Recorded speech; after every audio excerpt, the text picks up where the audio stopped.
या कुन्देन्दु तुषारहार धवला या शुभ्रवस्त्रान्विता या वीणा वरदण्डमण्डितकरा या श्वेत पद्मासना या ब्रह्माच्युत शंकर प्रकृतिभिः देवै सदा पूजिता सा मां पातु सरस्वती भगवती निशेषजाड्यापः। సభాయ నమః. ఇప్పటిదాకా మనము కుమారి శ్రీవిద్య షోడశి చేసినటువంటి నృత్య ప్రదర్శన చూశాము. సభా కార్యక్రమాన్ని ప్రారంభిద్దాము. ఇవాళ ధర్మ మార్గం సేవా ట్రస్ట్ ఆధ్వర్యంలో డాక్టర్ వి భాస్కర్ రాజు గారు రచించినటువంటి ఋగ్వేదం సరళ భాష్యం, అంటే ఋగ్వేదం సంస్కృతంలో ఉంటుంది, కానీ అది సామాన్యుడికి కూడా మామూలు చదువు సంస్కృతంతో సంస్కృతాన్ని నేర్వనటువంటి వాళ్ళకు కూడా ఈ ఋగ్వేదాన్ని దాని భావాన్ని అందించాలని అచ్చ తెలుగులో రాసినటువంటి భాస్కర్ రాజు గారు రాసినటువంటి ఋగ్వేద సరళ భాష్యం గ్రంథావిష్కరణ మహోత్సవానికి వచ్చినటువంటి మీ అందరికి కూడా ఆహ్వానం తెలుపుతున్నాను.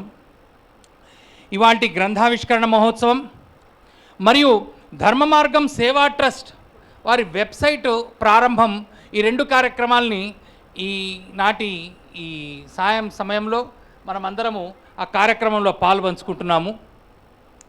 ఇవాల్టి కార్యక్రమానికి సభాధ్యక్షులుగా వచ్చినటువంటి శ్రీ జస్టిస్ ఎల్ నరసింహారెడ్డి గారు, వారిని నేను వేదికపైకి ఆహ్వానిస్తున్నాను. జస్టిస్ ఎల్ నరసింహారెడ్డి గారు పాట్నా హైకోర్టు ప్రధాన న్యాయమూర్తి చీఫ్ జస్టిస్గా వారు రిటైర్ అయ్యారు. వారు సెంట్రల్ అడ్మినిస్ట్రేటివ్ ట్రిబ్యునల్ క్యాట్కి ఫార్మల్ చైర్మన్. ప్రస్తుతము వారు హైదరాబాద్ సెంట్రల్ యూనివర్సిటీకి ఛాన్సలర్గా వారు బాధ్యతలు నిర్వహిస్తున్నారు. మనము ఈ కార్యక్రమాన్ని నిర్వహించుకునేటువంటి సురభారతి, కేశవ్ మెమోరియల్ సంస్థలకి వారు ప్రెసిడెంట్గా వారి యొక్క సేవల్ని అందిస్తున్నారు. ఇవాళ వారు మన కార్యక్రమానికి సభాధ్యక్షులుగా ఉండడం మనందరికీ ఆనందదాయకం. తరువాత ఇవాల్టి కార్యక్రమానికి ముఖ్య అతిథి శ్రీ పసర్లపాటి శ్రీనివాస బంగారయ్య శర్మ గారిని నేను వేదిక మీదకి ఆహ్వానిస్తున్నాను. శర్మ గారు ఆర్ష విద్యా తపస్వి, ప్రవచనకర్త, ఆదిశంకరాచార్య భక్త సమాజం యొక్క వ్యవస్థాపకులు, శృంగేరి జగద్గురు మహాసంస్థానానికి ఉభయ రాష్ట్రాల రాజ్య సంచాలకులు. వారిని మనము టీవీలలో అనేకమైనటువంటి సభా కార్యక్రమాల్లో వారిని చూస్తూ ఉంటాము. ఇవాళ మన కార్యక్రమానికి వారు ముఖ్య అతిథి. అలాగే ఈ ఋగ్వేద సరళ భాష్యం గ్రంథ రచయిత డాక్టర్ వి భాస్కర్ రాజు గారికి వారు ఆప్తులు, ఆత్మీయులు, మార్గదర్శకులు, ఆ తర్వాత సన్నిహితులు, ఇంకా మనం ఇటువంటివన్నీ మనం వాడవచ్చు. వారు ఇవాళ మన కార్యక్రమానికి ముఖ్య అతిథిగా వచ్చారు. వారిని వేదికపైకి సవినయంగా ఆహ్వానించాను. అట్లాగే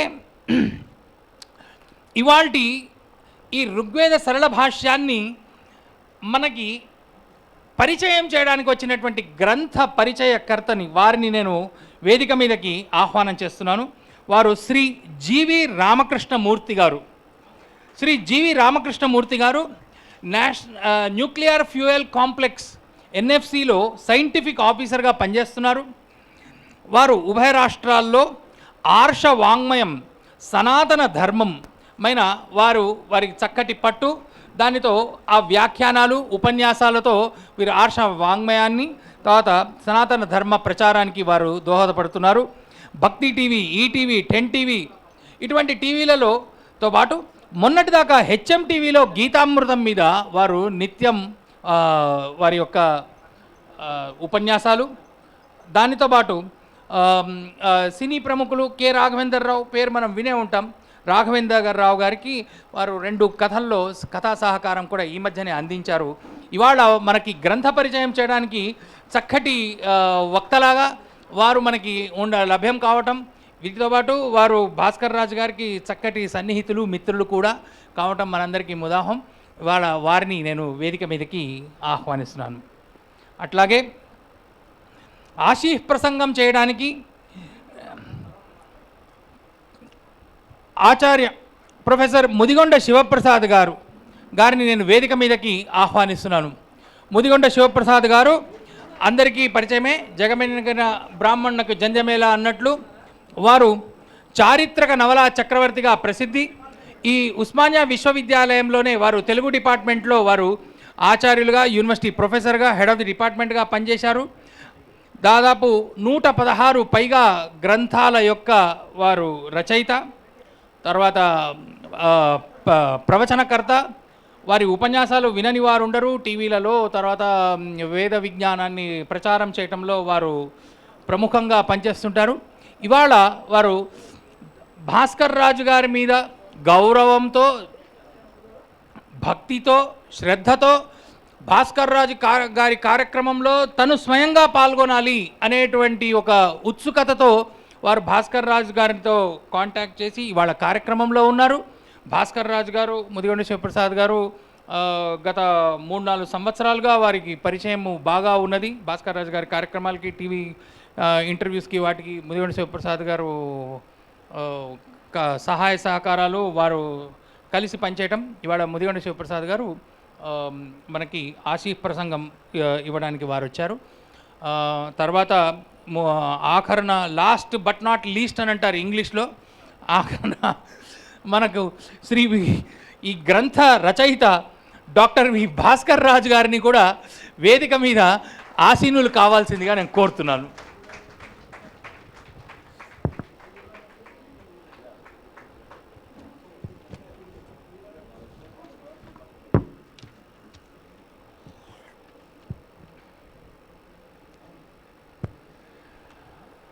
మొదటి వేదిక మీదకి ప్రముఖుల ఆహ్వానం కార్యక్రమం పూర్తయింది. నేను క్లుప్తంగా కార్యక్రమం యొక్క వివరణ మీకు చెప్తాను. మొదటగా జ్యోతి ప్రజ్వలనం ఉంటుంది. జ్యోతి ప్రజ్వలన తర్వాత ప్రార్థనా గీతం తర్వాత సభాధ్యక్షుల వారి తొలి పలుకులు, తర్వాత కార్యదర్శి నివేదిక, దాని తర్వాత గ్రంథావిష్కరణ, గ్రంథ పరిచయం, గ్రంథ రచయిత దంపతుల సన్మానం, తర్వాత పరిపూర్ణానంద స్వామీజీ శ్రీ పరిపూర్ణానంద స్వామీజీ వారి ఆశీర్వచనం వీడియో, ముఖ్య అతిథి ప్రసంగం, ఆశీ ప్రసంగం, సన్మానాలు, తర్వాత అభినందనలు, ప్రశంసలు, తర్వాత రచయిత స్పందన, ఆఖరణ వందన సమర్పణతో కార్యక్రమం ముగుస్తుంది. మొట్టమొదటిగా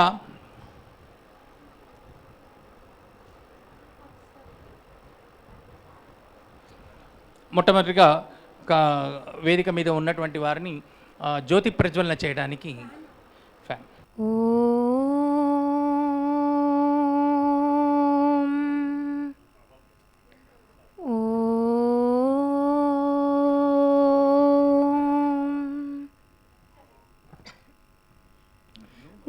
गणानान्त्वा गणपतिगुं भवामहे कविं कवीनामुपमश्रजस्तवं ज्येष्ठराजं ब्रह्मणस्पत आनशृण्वन्नो दिविस्वीदसादनं प्रणो देवी सरस्वती वाजविर्वाजनीवती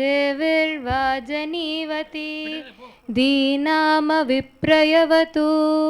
गणेशाय नमः सरस्वत्यै नमः श्रीगुरुभ्योर्नमः हरि ओम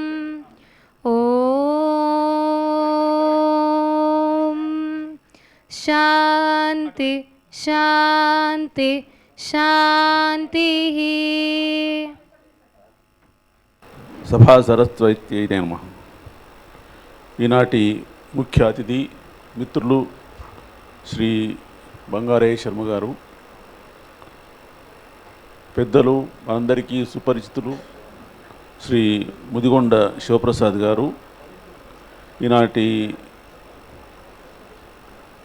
ఈనాడు మనం ఆవిష్కరించుకునే గ్రంథ రచయిత శ్రీ రాజు గారు, అట్లాగే ఈనాటి గ్రంథ పరిచయకర్త శ్రీ జీవి రామకృష్ణమూర్తి గారు, సభకు విచ్చేసిన పెద్దలందరూ, సోదరి మనలందరికీ కూడా నా హృదయపూర్వక నమస్కారాలు. వాళ్ళ మనందరికీ ముఖ్యంగా సురభార సమితికి కూడా చాలా సుదినం. వేదాల గురించి మనందరికీ ఒక గౌరవ భావం, కానీ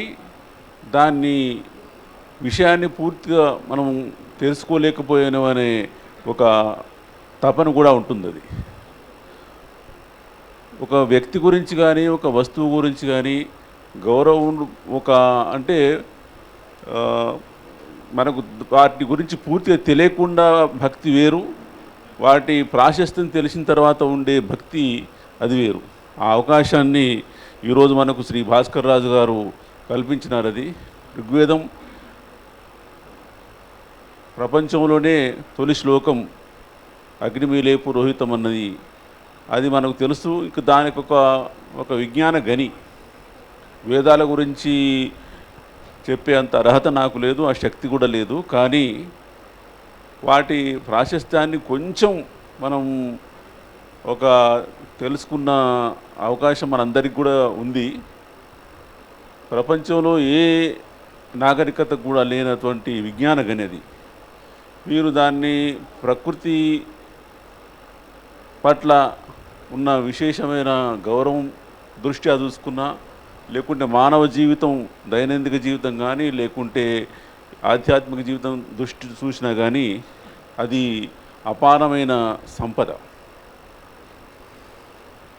ఫర్ ఎగ్జాంపుల్, ఎన్నో విషయాలు అంటే మానవ జీవితం ఏ రకంగా ఉండాలని, కమ్యూనిజం అని, సోషలిజం అని, ఈజం అని అన్నీ అంటే మనిషికి ఎట్లా ఏ పద్ధతి ద్వారా ఉంటే మానవ జీవితం ప్రశస్తంగా ఉంటుందని. కానీ ఆ రోజు మన వేదవాక్యాల్లోనే ఈశావాస్యమిదం జగత్యా జగత్తేన త్యక్తేన భుంజిత అన్నారు. అది ఈ ప్రపంచం అంతా దైవ సృష్టి, దానిని ఒక త్యక్తేన భుంజిత అని ఒక స్వార్థంతో కాకుండా నాకు సరిపోయింది ఇంతే, మిగతా దాన్ని త్యజిస్తాను అన్న భావనతో ఉంటే ఈ సంపదల పట్ల మనకు ఈ అనురాగాలు, ద్వేషాలు, స్వార్థాలు ఇవన్నీ ఉండవు. ఇట్లాంటి కోకొల్లలు. ఇక ప్రకృతి లేకుంటే మనం ప్రకృతిని ఆరాధించే తత్వాన్ని చూసుకున్నట్టయితే మనం ఎన్నో గ్రంథాల్లో కానీ లేకుంటే చరిత్రలో కానీ చూస్తుంటాం. కానీ ప్రత్యక్షంగా ఈ మధ్యకాలంలో నేను చూసింది ఒకటి అతిరాత్త యజ్ఞం. దాన్ని చాలా రోజుల తర్వాత, చాలా సంవత్సరాల తర్వాత, ఎందుకంటే చాలా ఖర్చుతో కూడుకున్న పని, ఖర్చు కంటే ఎక్కువ కూడా వనరులు సమకూర్చాలంటే కూడా ఇబ్బంది. అది ఇట్లాంటిది దాదాపు 10 సంవత్సరాల కింద అనుకుంటా భద్రాచలం దగ్గర జరిపినారు. అది దాని యజమాని, ఆ యజ్ఞ యజమాని, ఆ అర్ధరాత్రి యజ్ఞం యొక్క అధిదైవం గరుడు. ఆయన సార్ నేను కేశవ మెమోరియల్ ఉంటే అక్కడికి వచ్చినాడు. అంటే ఆయన చందా వసూలు చేసుకోవడానికి, అంటే కొంతమంది లిమిటెడ్ వాళ్ళ దగ్గరికి వచ్చినాడు. చూడండి, నేను ఇక్కడికి వచ్చినా కదా, మీరు మీ పైన బిల్డింగ్ మీద చూడండి గరుడు ఉంటాడు అన్నాడు.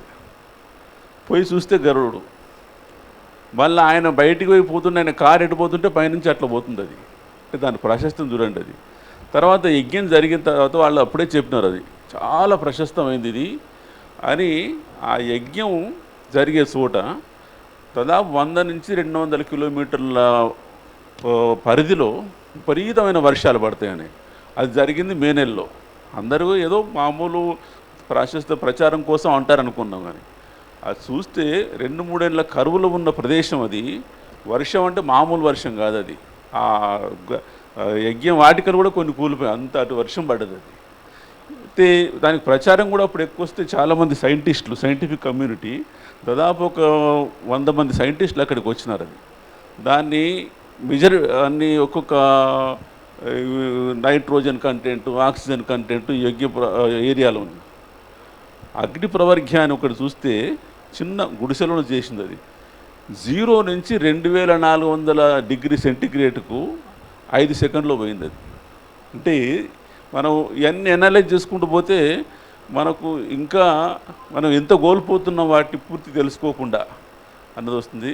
ఇంకా ఎక్కువకుండా మనకంటే ముందు ముఖ్య అతిథులు ఉన్నారు, ఇంకా ప్రత్యేకతలు ఎన్నెన్నో విషయాలు తెలుసుకోబోతున్నాం. మీ లెక్కనే చాలామంది మీ మాదిరి నేను కూడా వీటిని తెలుసుకోవాలన్న ఆతృతతో ఇక్కడ ఉన్నాను. అది ఇప్పుడు నివేదిక సమర్పిస్తారు. అది ప్రత్యేక ధన్యవాదాలు. ఈరోజు ధర్మ మార్గం సేవా ట్రస్ట్ యొక్క కార్యాచరణ పరిచయం చేయమని చెప్తున్నారు. ధర్మ మార్గం సేవా ట్రస్ట్ 2021 సంవత్సరం జూన్ నెలలో అధికారికంగా రిజిస్టర్ చేయబడిందండి. ఈ సంస్థకు డాక్టర్ భాస్కర్ రాజు గారు మరియు శ్రీమతి లక్ష్మి గారు ట్రస్టీలుగా ఉన్నారు. ఈ సంస్థ ద్వారా ప్రజలకు జ్ఞానాన్ని కలిగించడానికి అనేక ఆధ్యాత్మికమైన గ్రంథాలను, సామాజిక చారిత్రక పుస్తకాలను ప్రచురణ చేయాలని కోరుకుంటున్నారు శ్రీ భాస్కర్ రాజు గారు. ఈ కార్యాచరణలో భాగంగా ప్రప్రథమంగా ఋగ్వేదం అనువాదం చేసి ప్రచురించి సనాతన సమాజానికి అందించడం జరిగింది. రాబో కాలంలో కూడా యజుర్వేదము, సామవేదము మరియు అథర్వణ వేదం కూడా అనువాదం చేసి ప్రచురించి అందించాలని ఆశిస్తున్నారు రచయిత శ్రీ భాస్కర్ రాజు గారు. ఇంతేకాకుండా రాబో కాలంలో పేదలకు విద్యను ప్రసాదించడానికి పాఠశాలలను, వేద పాఠశాలలను, గోశాలలను, ఆరోగ్య కేంద్రాలను, ఆయుర్వేదం మరియు యోగా పైన ప్రచారం చేయటం, సనాతన ధర్మరక్షణ కోసం పాటుపడుతూ అలక్ష్యం చేయబడిన దేవాలయాలను తీసుకొని నడిపించటం, కొత్త దేవాలయాలను నిర్మించటం, సనాతన ధర్మ ప్రచారం చేయటం, సంస్కృత భాషను, దాని గొప్పతనాన్ని ప్రచారం చేయటం, మ్లేచ్ఛ మతాల పట్ల ప్రజలకు అవగాహన కలిగించటం వంటి అనేక కార్యక్రమాలను చేయాలని అనుకుంటున్నారు శ్రీ భాస్కర్ రాజు గారు. సోషల్ మీడియా ద్వారా అనేక కార్యక్రమాలు చేస్తున్న శ్రీ భాస్కర్ రాజు గారు రాబో కాలంలో అలాంటి భావజాలం కలిగిన అనేక మందితో కలిసి మరింత ఉధృతంగా సమాజ సేవ చేయాలని భావిస్తున్నారు. మీ అందరి ఆశీస్సులు, సహకారం ఉంటే ధర్మ మార్గం సేవా ట్రస్ట్ ద్వారా ప్రజాహితం కోసం, భారతదేశం కోసం, సనాతన ధర్మం కోసం మరింత పాటుపడటానికి వారు సిద్ధంగా ఉన్నారు. ధర్మమార్గం.org ద్వారా తమ కార్యాచరణను, వారి నిత్య కార్యక్రమాలను, కార్యాచరణను తెలియచేయడం జరుగుతుందని మీకు విన్నవించుకుంటూ సెలవు తీసుకుంటున్నాను. ధన్యవాదాలండి. తర్వాతి అంశం ఇవాల్టి కార్యక్రమం యొక్క హార్ట్ అంటారు, పతాకం గ్రంథావిష్కరణ కార్యక్రమం. ఋగ్వేద గ్రంథావిష్కరణ కార్యక్రమాన్ని నిర్వహించవలసిందిగా సభాధ్యక్షుల వారిని, ముఖ్య అతిథి, సభ మీద వేదికను అలంకరించిన వారిని కోరుతున్నాను.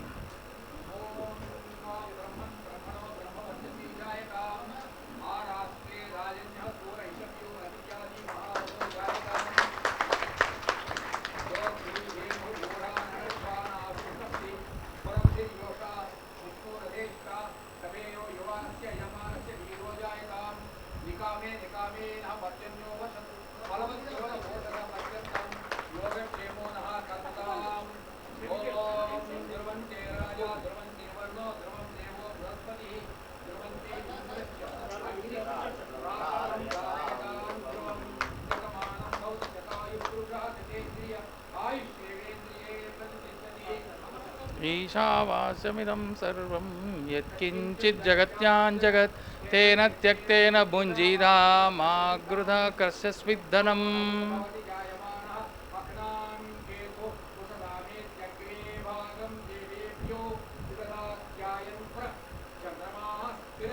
ధర్మ మార్గం ఆర్గనైజేషన్ వెబ్సైట్ ఆవిష్కరణ.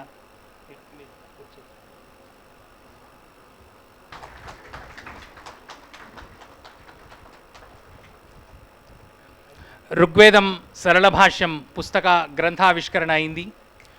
ధర్మ మార్గం వెబ్సైట్ యొక్క ఉద్ఘాటన కూడా పూర్తయింది. తర్వాత రచయిత దంపతులకు సన్మాన కార్యక్రమం ఉంటుంది.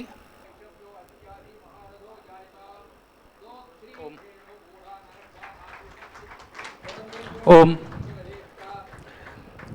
ఇవాల్టి ఋగ్వేద సరళ భాష్యం యొక్క గ్రంథ రచయిత యొక్క వైయక్తిక పరిచయాన్ని నేను ఇస్తాను. స్వర్గస్థులు శ్రీమతి లక్ష్మి మరియు శ్రీ పాండు గారి ఏకైక పుత్రులు డాక్టర్ భాస్కర్ రాజు గారు. వారు భాగ్యనగరంలోనే జన్మించారు. చదువు సంస్కారాలు పొంది అన్నీ ఈ నగరంలోనే. ఎంబీబీఎస్ గాంధీ మెడికల్ కాలేజీలో వారు 1992లో పట్టభద్రులై 93 నుండి 96 వరకు ఎంఎస్ ఆర్థోపెడిక్స్ డిగ్రీని పొందారు. ఆర్థోపెడిక్ డాక్టర్ అంటే ఈ బోన్స్ మన ఎముకల డాక్టర్. వారు ఆర్థోపెడిక్ సర్జన్గా ప్రజలకు 96 నుండి ఈ రోజు దాకా కూడా వారు సేవలు అందిస్తున్నారు. వారు మంచి వక్తగా అనేక ఆరోగ్య సమస్యలపైన ఉపన్యాసాలు ఇవ్వడమే కాకుండా లయన్స్ క్లబ్ ద్వారా అనేకమైన సేవా కార్యక్రమాల్లో వారు పాల్పంచుకుంటున్నారు. డాక్టర్ భాస్కర్ రాజు గారి సహధర్మచారిణి లక్ష్మి గారు ఆయనకు అన్ని విధాలుగా తోడును అందిస్తూ ఉండగా వారి కుమార్తె డాక్టర్ భావన, కుమారుడు వరుణ్ సాఫ్ట్వేర్ ఇంజనీర్గా ఉద్యోగాలు చేస్తున్నారు. 2013 సంవత్సరంలో కొందరు స్నేహితులతో సరదాగా జరిగిన చర్చ తనను ఆధ్యాత్మికత వైపుకు మరలించింది అని డాక్టర్ భాస్కర్ రాజు గారు చెప్తూ ఉంటారు. మత గ్రంథాలను, సనాతన గ్రంథాలను చదువుతూ అనేక విషయాలను తెలుసుకున్నారు. దేశం పైన, సనాతన ధర్మం పైన జరిగే కుట్రలను గుర్తించి వక్రీకరించబడ్డ మన దేశ చరిత్రను కూడా తెలుసుకొని భాస్కర్ రాజు గారు తీవ్రమైన ఆందోళనకు, బాధకు లోనయ్యారు. భయంకరమైన రీతిలో జరుగుతున్న మత మార్పులను చూసి వారు చెలించిపోయారు. అందుకే తనకు తెలిసిన సత్యాన్ని ప్రజలకు చేరవేయడానికి సోషల్ మీడియా ద్వారా వారు నడుం కట్టారు. పుస్తక రచనలు మొదలుపెట్టారు. వెబ్సైట్లలో, యూట్యూబ్లలో వారి యొక్క ప్రచార ఉద్యమాన్ని కొనసాగించారు. 2019లో ఋగ్వేద అనువాదాన్ని మొదలుపెట్టారు. ఋగ్వేద అనువాదంతో పాటు 2021లో క్రైస్తవానికి సంబంధించిన 2 గ్రంథాలను అందించారు. ఋగ్వేద అనువాదం తాను సంకల్పించిన మహాకార్యం. రాబో కాలంలో మరిన్ని గ్రంథాలు వారు రాయాలని మనం కోరుకుంటున్నాం.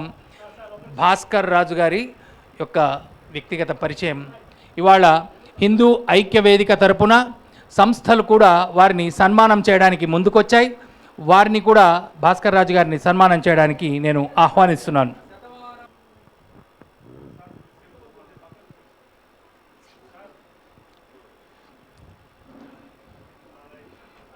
హిందూ సంఘాల ఐక్యవేదిక వాళ్ళు భాస్కర్ రాజు గారికి సన్మానం చేస్తున్నారు.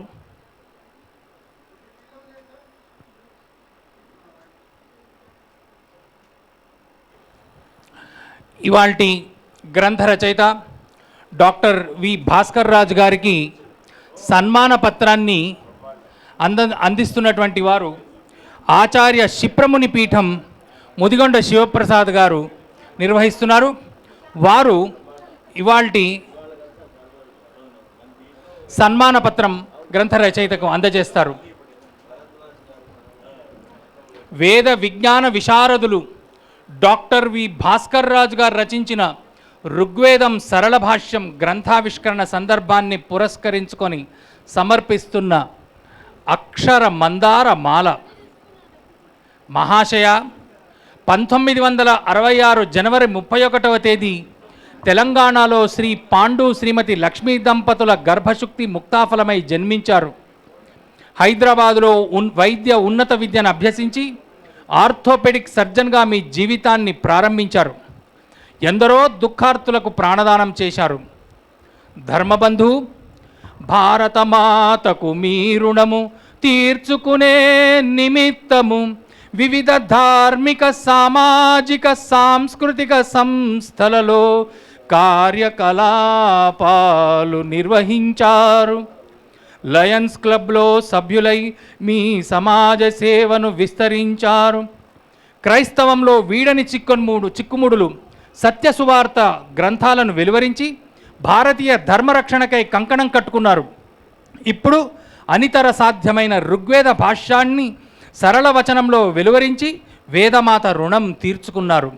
ఆదర్శమూర్తి, ధర్మ మార్గం సోషల్ మీడియా ద్వారా మీరు చేస్తున్న సమాజ సేవ దేశ విదేశాలలో ప్రశస్తి నందినది. అకుంఠిత కార్యదీక్షతో ఎందరికో జ్ఞానోదయాన్ని కలిగించారు. ఇట్టి మహనీయ పుణ్యమూర్తికి ఋగ్వేద గ్రంథావిష్కరణ సందర్భంగా అభినవ వేదవ్యాస బిరుదాన్ని సవినయంగా అందచేస్తున్నాము. స్వీకరించ ప్రార్థన. ప్రాతస్మరణీయం వై మాతరమున జనగణముల మనమున వెలుగై జాతికి తిలకము దిద్దిన ప్రోతస్విని మీకు సర్వశుభములు కలుగున్.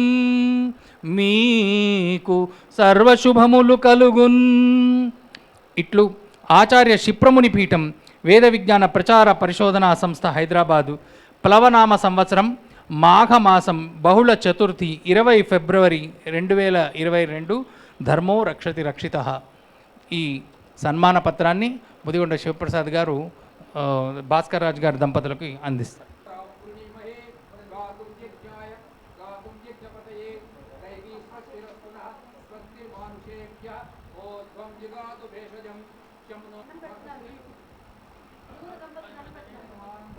గ్రంథ పరిచయం శ్రీ జీవి రామకృష్ణమూర్తి గారు. ఓం శ్రీమాత్రే నమః. ఈనాటి సభాధ్యక్షులు ఎల్ నరసింహారెడ్డి గారు, వారు రాగానే వారి న్యాయ నిర్ణయత్వం ఎంత ఖచ్చితంగా ఎంత అద్భుతంగా ఉంటుందో పరిచయం చేశారు. కార్యక్రమంలో ఉన్నప్పుడు కార్యక్రమం మీదనే మనం శ్రద్ధ పెట్టాలని చెప్పటమే కాకుండా దీపారాధన చేసే సమయంలో కొవ్వొత్తితో ఎక్కడ దీపారాధన చేస్తారామన్న ఆయన తపన చూసి నాకు చాలా ఆశ్చర్యమైంది. ఆస్వతంత్ర స్వర్గసీమ నిర్మింపగ తరలి రమ్ము లెమ్ము లెమ్ము లెమ్ము లెమ్ము లెమ్ము సోదరా, భీతి లేక మనిషి ఎచట శిరమునెత్తి నిలుచును, తనివి తీర జనులకెల్ల జ్ఞానసుధలు దొరుకును. ఆ స్వతంత్ర స్వర్గసీమ నా కనుల ముందు కనపడిందండి.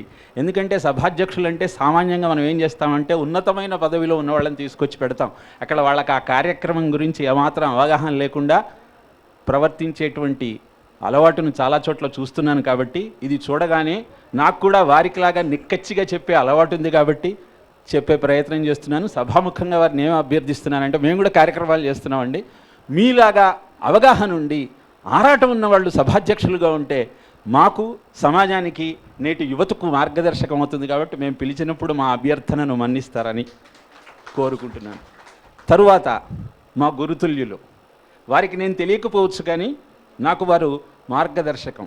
చిన్నతనంలో వారు రాసిన స్వప్న కిరీటం నవల చదివి బ్రహ్మచర్యంలోని గొప్పతనాన్ని గుర్తిస్తే, ఆ తరువాత ప్రౌఢ వయస్సులో వారు దినపత్రికలో రాసిన 2050 నాటికి భారతదేశంలో హిందువులు మైనారిటీ అవుతారు అని వారు చెప్పిన దార్శనికత నాకు స్ఫూర్తినిచ్చి నిజమే కదా అనిపించింది. అది సత్యమవుతుంది.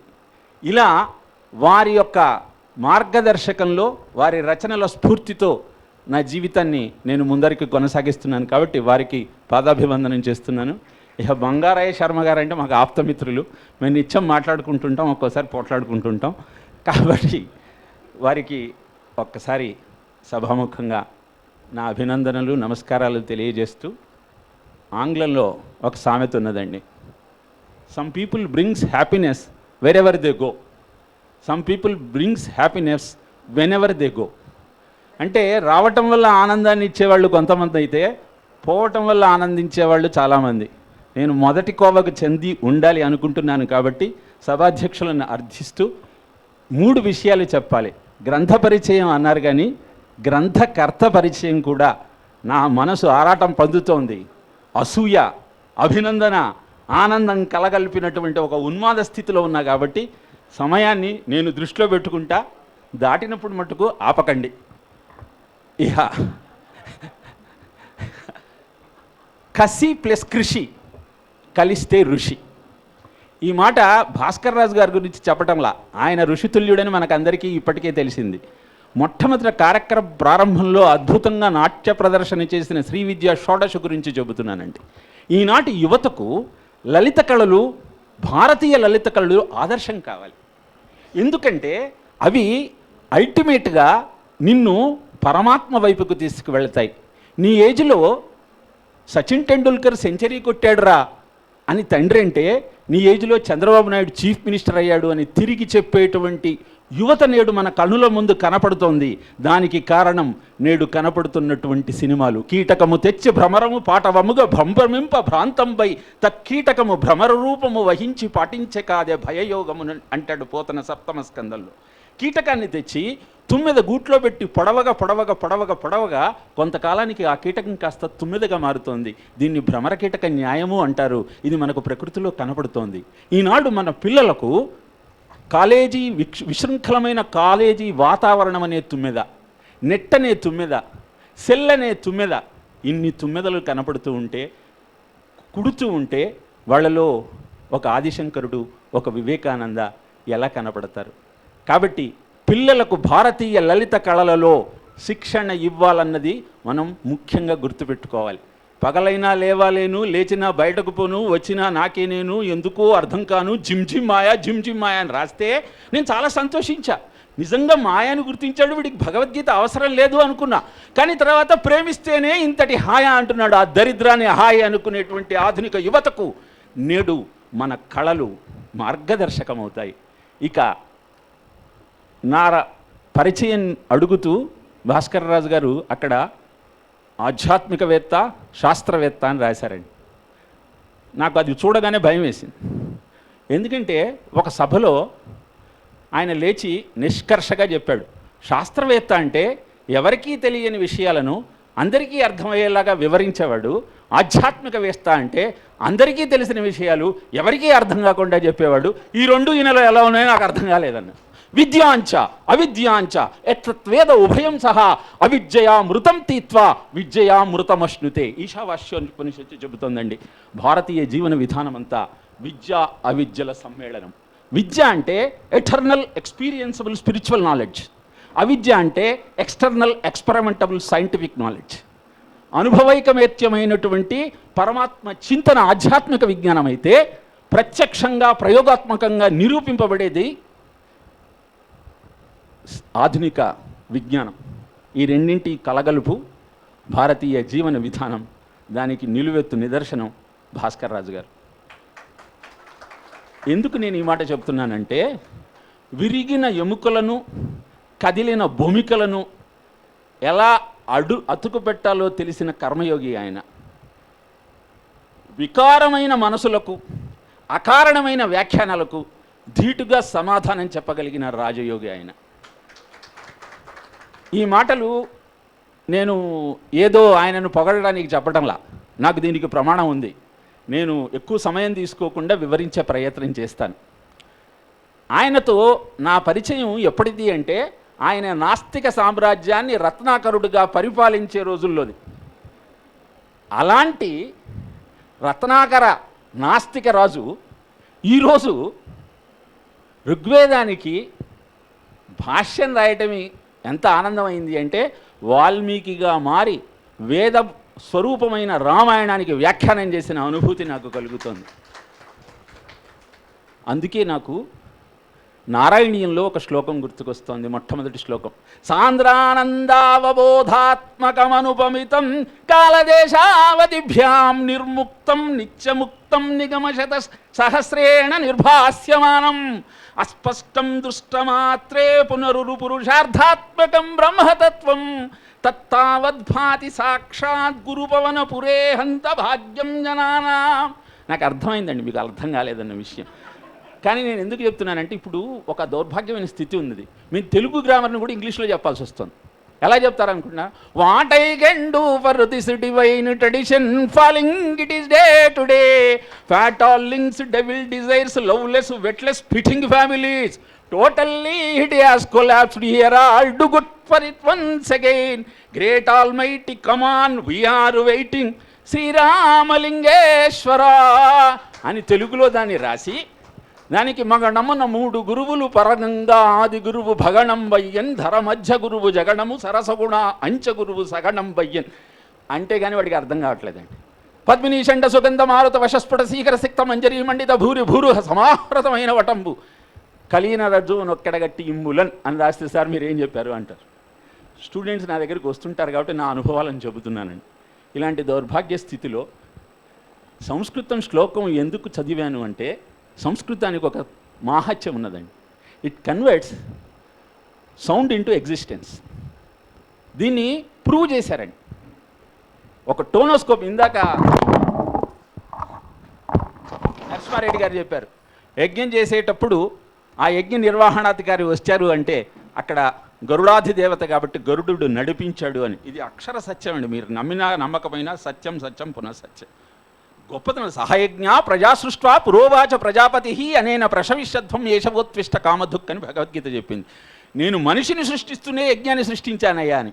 మనం గుర్తించాల్సిన విషయం ఏమిటి అంటే, ఏ పరబ్రహ్మ స్వరూపము వేదములలో శాస్త్రములలో చెప్పబడినది అర్థం కానిది, ఎందుకంటే సభాయై నమః అని పరమేశ్వర స్వరూపంగా సభను భావిస్తూ మాట్లాడేటప్పుడు ప్రిపేర్ అయి రావండి. ఇక్కడ జరిగిన సంఘటనలే మాకు ఉత్ప్రేరకం, స్ఫూర్తిదాయకం.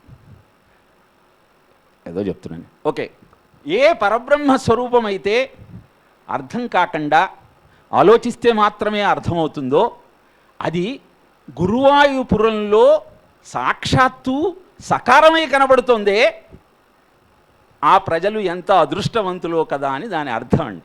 మరి ఇప్పుడు ఎందుకు చెప్పారండి అంటే, ఆ పరబ్రహ్మకు శ్వాస వేదం అండి. ఆయన ఉనికిని చాటి చెప్పేదే వేదం. వేదం గురించి నాకు తెలియదు, మీకు తెలియదు. మరి తెలిసేటట్టు సరళ భాష్యం రాసి గురుడు వాయుదేవుడు ఇద్దరు కలిసి చేసిన పనిని ఒక్క భాస్కరుడు చేసి మనకు చూపించాడండి. మీరు ఎందుకు చప్పట్లు కొట్టట్లేదో నాకు అర్థం కావట్లేదు. నాకు కాదు, ఆయనకి. అది ఎంత కష్టం అంటే, నేను ప్రత్యక్షంగా కొన్ని రోజులు ఆయనతో పనిచేశానండి. దాన్ని కూడా ఆయన గ్రంథస్థం చేశాడు. అదే సత్వగుణం. పరమాత్మ యొక్క స్వరూపం అంటే సత్వం యత్తత్ పరాభ్యాం అపరికలనతో అంటాడు నారాయణీయంలో. పూర్తి సత్వగుణం ఏంటంటే, ఎదుటివాడు నీకు చేసిన చిన్న మేలైనా సరే దాన్ని జ్ఞాపకం పెట్టుకొని నువ్వు ప్రతిక్రియ చేయటమే కృతేచ ప్రతికర్తవ్యం ఏష ధర్మ సనాతన అంటాడు మైనాకుడు సుందరకాండలో హనుమతో. అనేకమైనటువంటి దృష్టాంతాలు ఉన్నాయండి. మన పిల్లలకు తెలుగే రాదాయ్, ఇక సంస్కృతం దాగా ఏమిటి? అద్భుతమైన ఈ విజ్ఞానాన్ని మనకు సరళము అంటే తేలికైన అర్థం కాదండి. సరళం అంటే సూటిగా. ఆ వేదానికి చిన్నజీయర్ స్వామి వారి దగ్గరికి తీసుకెళ్లారండి. నేను వేదానికి భాష్యం రాశానంటే, వేదానికి భాష్యం రాశారా అని ప్రశ్నించారు. అది తప్పు కాదండి. వేదానికి భాష్యం రాయటం అంటే చాలా కష్టం. అందుకే ఏమన్నారంటే, నీకు తెలిసి తెలియక ఏం రాస్తావులేవయ్యా అన్నారు పెద్దలు. కానీ దాన్ని ఎంత అకుంఠితమైన దీక్షతో తీసుకున్నాడో నాకు తెలుసండి. అందుకే నేను ముందరే సభాధ్యక్షుల దగ్గర కొద్ది సమయం అడుక్కున్నా. మొట్టమొదట గ్రంథకర్త పరిచయం ఎందుకు కావాలంటే, ఆయన చూస్తుంటే నాకు మొట్టమొదట అసూయ అవుతోందండి. నాకు ఇన్ని శాస్త్రాలు వేదాలు ఏదో ప్రవచనకర్త టీవీలో చెప్పాను, ఇంత చెప్తున్నా కానీ ఆ పని నువ్వెందుకు చేయలేదు? ఆయన చేస్తుంటే పిలిస్తే నువ్వు ఎందుకు లేదు? ఒక 100 మంత్రాలు రాసిన తర్వాత ఇంకా నాకు కాదులేండి సార్ మీరు రాసుకోండి అని కరోనా పేరు చెప్పి మా అమ్మ పేరు చెప్పి తప్పించుకున్నానండి. నువ్వు ఎంత మూర్ఖుడివిరా అన్న భావన, అపరాధ భావన ఎక్కడో నా మనసులో తంతోందండి.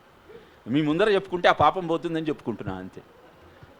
అంత అద్భుతం. నిజానికి నేను ఇందాక నాస్తిక సామ్రాజ్యం ఆయన యొక్క పరిచయం నాకు ఎక్కడైందంటే, ఫక్తు లౌకికం అండి. రోజు ఇద్దరం కలిసి షెట్లు ఆడుకునేవాళ్ళు. అక్కడికి వచ్చి ఆయన చాలా క్వశ్చన్స్ వేస్తుండేవాడు, సమాధానం చెప్తూ ఉండేవాడు. అలా చెప్తున్న సమయంలో ఆయన ఒకరోజు నేను ఒక మాట అన్నా, ఏమండి పిల్లలకు అసలు తెలుగు రావటం లేదండి, ఆవేశం పొందుతోంది, ఆరాటం చెందుతోంది, కన్న తల్లి కలత చెంది చిన్నబోయి కూర్చుంది, సంస్కారం కలగాలని సత్పురుషుడు కావాలని విశేషంగా డబ్బిచ్చి విదేశాలకు పంపిస్తే తిరిగొచ్చిన చిరంజీవి మర్యాదను పాటిస్తూ అమ్మా అని నోరారా అంటాడని ఆశిస్తే మమ్మీ అని పిలిచాడు, మాతృభాష మరచాడు. ఈ మాట చెప్పగానే ఆయన కళ్ళల్లో ఒక దృఢమైన నిశ్చయం కనపడ్డది. ఆయన ఏం చెప్పలేదు, కానీ అప్పుడు ఆయన నిశ్చయం చేసుకున్నాడు, నేను కూడా తెలుగు. ఎందుకంటే ఆయనకు మొదట్లో తెలుగు, మీకు ఇప్పుడు ఆయన పుస్తకాలు రాశాడు 5000 పేజీలు అంటే మీరు సంతోషిస్తున్నారు, కానీ తెలుగులో ఇంగ్లీష్లో ఉన్నంత ఫ్లూయెన్సీ లేదు. ఇప్పుడు నాకు తెలుగు చెప్తున్నాడు ఆయన. నాకు ఆయనకి తేడా ఏంటని చూసుకున్నానండి. ఒకటే తేడా ఉంది. I strike the iron when it is hot, he strikes the iron till it becomes hot, అంతే. అవసరమైనప్పుడు మాత్రమే పరిచయం చేయమన్నారు కాబట్టి ఆ పుస్తకాలు చూద్దాం అనుకునే పామరుణ్ణి నేనైతే, రాకపోయినా నిలబడి నేర్చుకొని వ్యాఖ్యానం చేసి అందరికీ చెప్పాలన్న తపన ఆయనది. ఇంత అద్భుతమైన రచన చేయటం ఆయన ఒక్కడి గొప్పతనం కాదండి.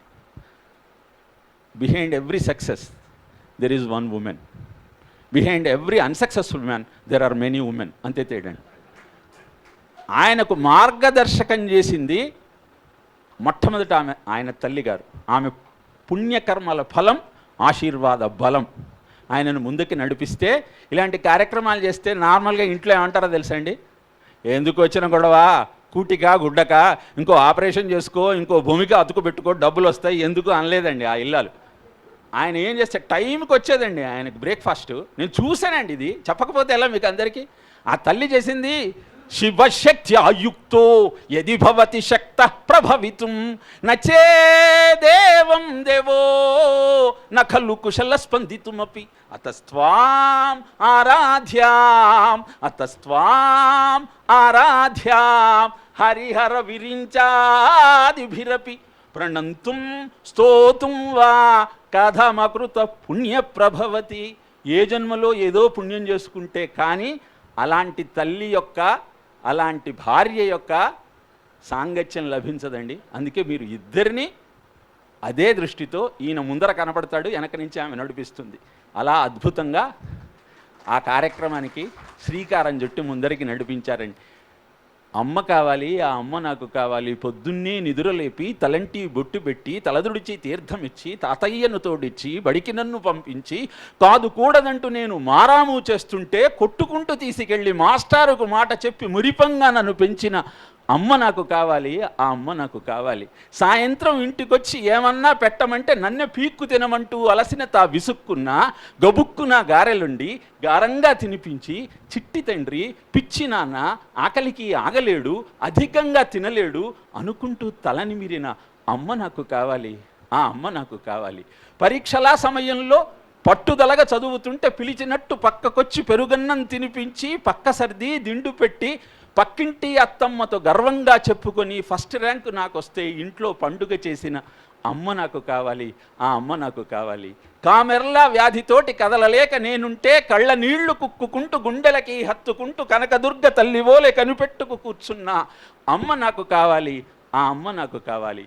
నాన్నగారు తిట్టారని అన్న మీద నేనలిగి పంతంతో బిగిసిపోయి బింకంగా కూర్చుంటే అందరికీ వడ్డించి ఆపై నా దగ్గరకు వచ్చి బుజ్జగించి బతిమిలాడి తను తినే అన్నాన్ని కొసరి తినిపించి నా కళ్ళలో తృప్తి చూసి తన కడుపును నింపుకున్న అమ్మ నాకు కావాలి, ఆ అమ్మ నాకు కావాలి. అలాంటి అద్భుతమైన మాతృమూర్తి ఆశీర్వాద బలంతో మన ముందు ఆవిష్కరింపజేసినటువంటి ఈ గ్రంథరాజం గురించి 2 మాటలు చెప్పి, నేను సమయం ఎక్కువ తీసుకుంటున్నాను కాబట్టి దాన్ని ముగించే ప్రయత్నం చేస్తున్నాను. గ్రంథకర్త గురించి చెప్పటం అదే ఇంకంతేనండి, 5 నిమిషాలు 3 నాకు గుర్తు ముగిస్తాను. ఇందాక వారు చెప్పారు మ్యాక్స్ ముల్లర్ వేదాన్ని అనువదించాడు అని. వాళ్ళంతా గుర్తించారండి. గ్రాహం బెల్ టెలిఫోన్ను టేప్ రికార్డర్ను కనుక్కున్న తర్వాత మొట్టమొదట ఏం రికార్డ్ చేయాలని ఆలోచించి మ్యాక్స్ ముల్లర్ని అడిగట్టండి, మీదేమన్నా ఉంటే పంపించండి అంటే ఆయన ఋగ్వేదంలోని మొదటి మంత్రాన్ని రికార్డ్ చేసి వినిపించంట. అది విన్న తర్వాత అందరూ క్లాప్స్ కొట్టలా, అద్భుతమైన దాన్ని చూసి అలా నిలబడిపోయారటండి వాళ్ళంతా. ఏమిటిది అంటే వేదం అని చెప్పాట. అరే మనం ఎంత ఆధునిక విజ్ఞానం ఉన్నా ఏం లాభం, అద్భుతమైన ఈ వేద విజ్ఞానం మన దగ్గర లేదని వాళ్ళు బాధపడ్డారట. అలాంటి ఋగ్వేదం అంటే 10,552 మంత్రాలు, 1028 సూక్తాలు, 10 మండలాలు, 400 ఋషులు వెరసి ఋగ్వేదం అంటే. మనం ఈ మొత్తం సృష్టి ఎలా జరిగింది అన్న విషయము మనకు వేదం ద్వారా తెలుస్తుంది. ఏ ఇంద్రుడైతే ఈరోజు అనేక రకాలుగా వ్యాఖ్యానం చేయబడుతున్నాడో ఆ ఇంద్రుడు నీ మనస్సును నియంత్రించే శక్తి. అందుకే సుందరాకాండలో హనుమంతుడు సముద్రాన్ని దాటేటప్పుడు సూర్యాయ మహేంద్రాయ పవనాయ స్వయంభువే భూతేభ్యశ్చాంజలిం కృత్వా చకార గమనే మతిం అని చెప్పాడు. సూర్యుడికి ఇంద్రుడికి వాయుదేవుడికి అందరికీ నమస్కరించి వెళ్ళాటండి. ఇంద్రుడికి నమస్కారం అంటే నీ ఇంద్రియాలన్నీ నీ యొక్క ఆధీనంలో ఉండటం కోసం నువ్వు చేసే తపన. అందుకే అలాంటి ఇంద్రుడి గురించి 2500 మంత్రాలు ఉన్నాయండి. తర్వాత ఋగ్వేదం ప్రారంభమే ఈ విశ్వసృష్టికి మూలమైనటువంటి అగ్ని యొక్క తత్వాన్ని ఆవిష్కరించటంతో అగ్నిమీళే పురోహితం యజ్ఞస్య దేవం ఋత్విజం హోతారం రత్నధాతమం స్వరం నాకు రానప్పుడు చదవకూడదు, కానీ పరిచయం చేయమన్నారు కాబట్టి మొదటి మంత్రానైనా మీకు వినిపిద్దాము అన్న ఉద్దేశంతో చెప్పాను. తర్వాత నాకు తెలిసి బంగారాయ శర్మ గారు అద్భుతంగా మనకు గానం చేసి వినిపిస్తారు. ఈ విశ్వసృష్టి అనే యజ్ఞానికి మూలము అగ్ని. ఈ అగ్ని గురించి 2000 మంత్రాలు ఉన్నాయండి. దీన్ని ఎందుకు మీ ముందు నేను చెప్తున్నాను అంటే, ఈ మంత్రాలకు వ్యాఖ్యానం చేసేటప్పుడు వారు నన్ను పిలిచారు. రామకృష్ణ గారు, మీకు కొంచెం సంస్కృతం తెలుగుతో పరిచయం ఉంది కదా, మనం కలిసి చేద్దాము అని. వెళ్ళేవాళ్ళం పొద్దున్నే. ఆయన దాంట్లో గ్రంథంలో కూడా నిర్మోహమాటంగా రాశారు, ఇది నేను చెప్పింది కాదు, నేను అనేక మంది పాశ్చాత్యులు చేసినటువంటి వ్యాఖ్యానాలను తీసుకొని, సంస్కృతంలో గొప్పతనం ఏమిటంటే ఒక అక్షరానికి 100 అర్థాలు ఉంటాయి.